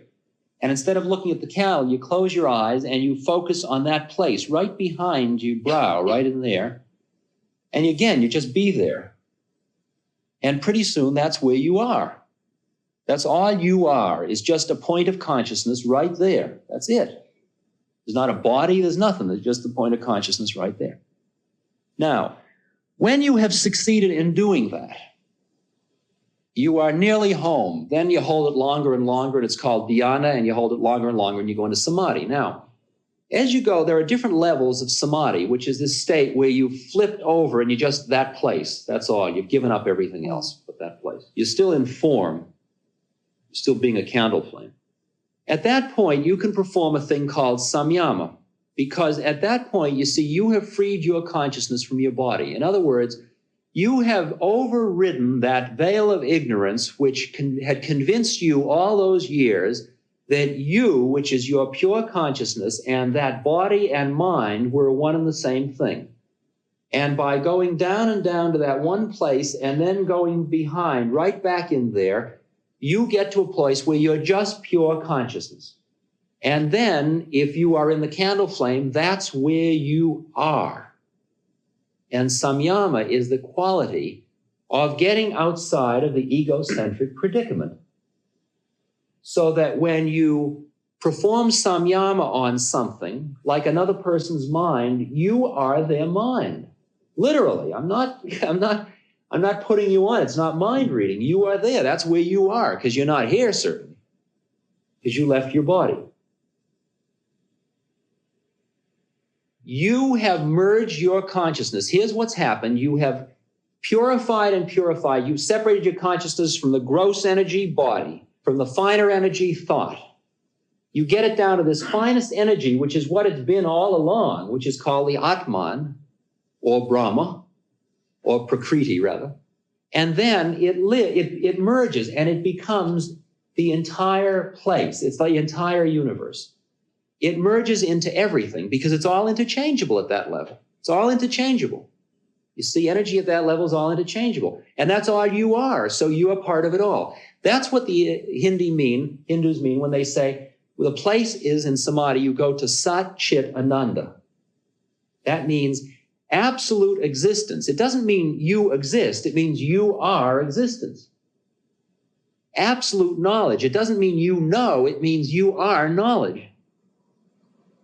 Ananda, bliss, doesn't mean you feel bliss. It means you are bliss. You go to that place where you are it all. And you reside in that place where you are it all in the formless state. And then when there is the requirement for you to come down into some form or bring back something, You merely can go into that form to bring it back. In other words, in that place that he goes to, which I'm going to recite a little poem in a second about it, that place he goes to, in Satchit Ananda, there is no time.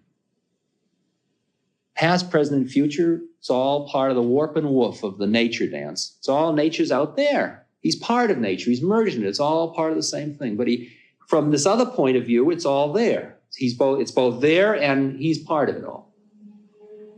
And therefore, since he's beyond time, he can be anything in any time. So he is actually my mother's swollen belly 9 months previously in Boston, Massachusetts, because there is the requirement of my rational mind to be overridden at that point. And that's the thing that is the vehicle he uses, which is the essence vehicle to deal with the emotional love I have for my mother and the feeling of the spiritual link I have with her. And he works with the whole thing, and that's the thing he pulls out of that Akash, brings back into form. But it's all available to him. Ramana Maharshi was 17 years old. He was sitting in his uncle's study. He was a high school student. He wasn't even a religious high school student. And the kid feels he's going to die.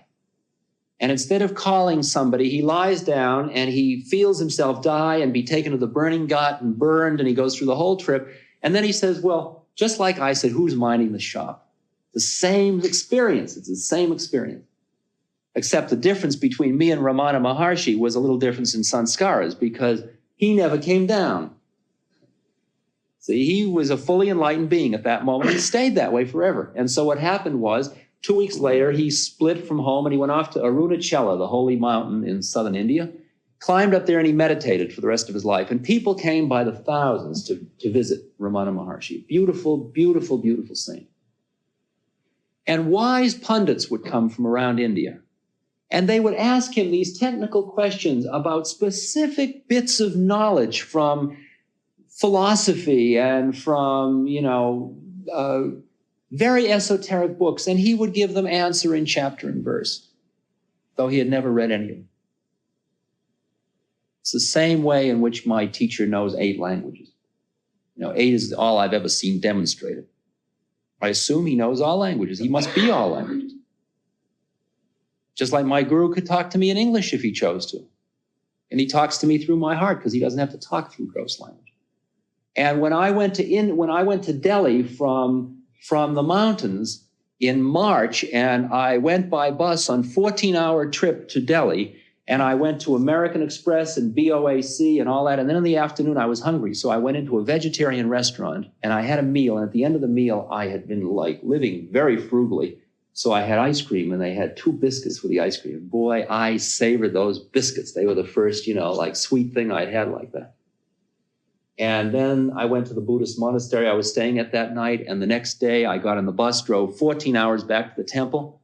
The guru had been up in the mountains. I hadn't seen him for all over a month. A few days later, I hear the guru is back, and we all, you get on the bus and everybody's rushing to the guru because it's that feeling of love. You just want to see the guy, which is more or less relevant. And I get there and I fall, danda pranam, and I'm down there and he grabs my hair and he pulls my head back and he looks at me and he says, "How'd you like the biscuits?"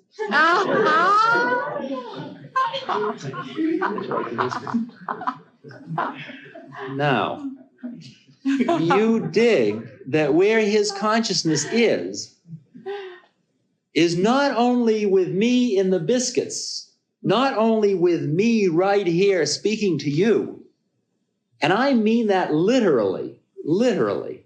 You see, I don't know what literal means, but I think I mean it literally.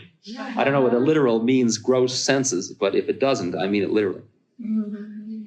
He's not only there, but he's every other place at the same time.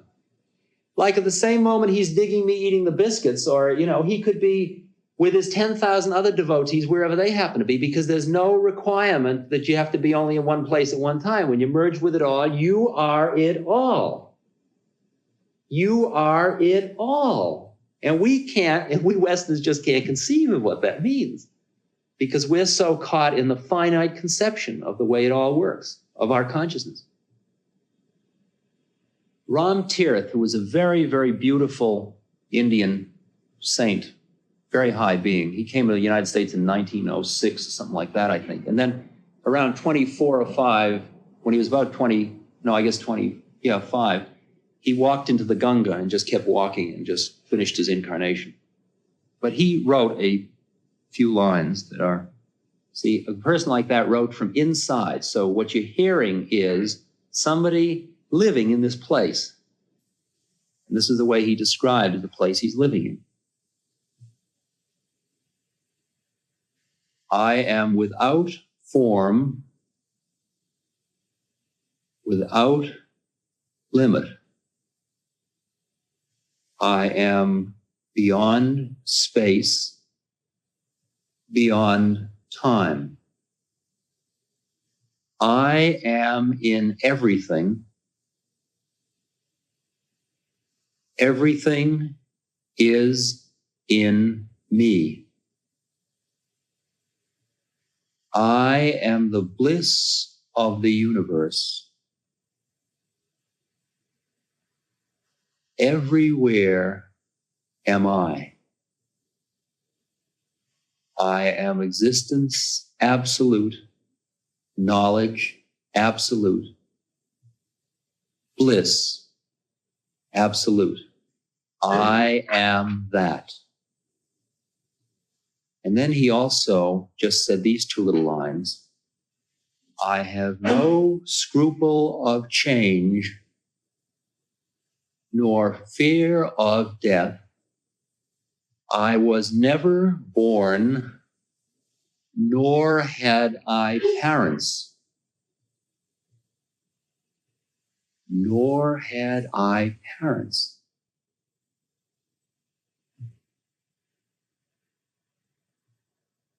Well, we could go on many hours, and I will be happy to talk informally through the evening. I feel that many of you have probably gotten to the satiation point. So I'm just going to end with this very beautiful thing that is very strange. It was found on a 16th century Norman crucifix. I am the great sun, but you do not see me. I am your husband, but you turn away. I am the captive, but you do not free me. I am the captain, whom you will not obey. I am the truth, but you do not believe me. I am that city where you will not stay. I am your wife, your child, but you will leave me. I am that God to whom you will not pray. I am your counsel, but you do not hear me. I am your lover, whom you will slay. I am the victor, but you do not cheer me. I am the holy dove that you will slay.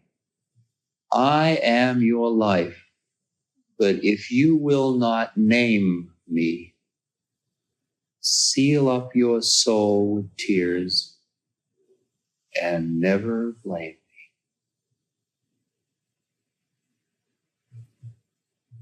The traditional greeting and parting in India is Namaste, which means I bless that which is the Atman in you. Therefore, Namaste.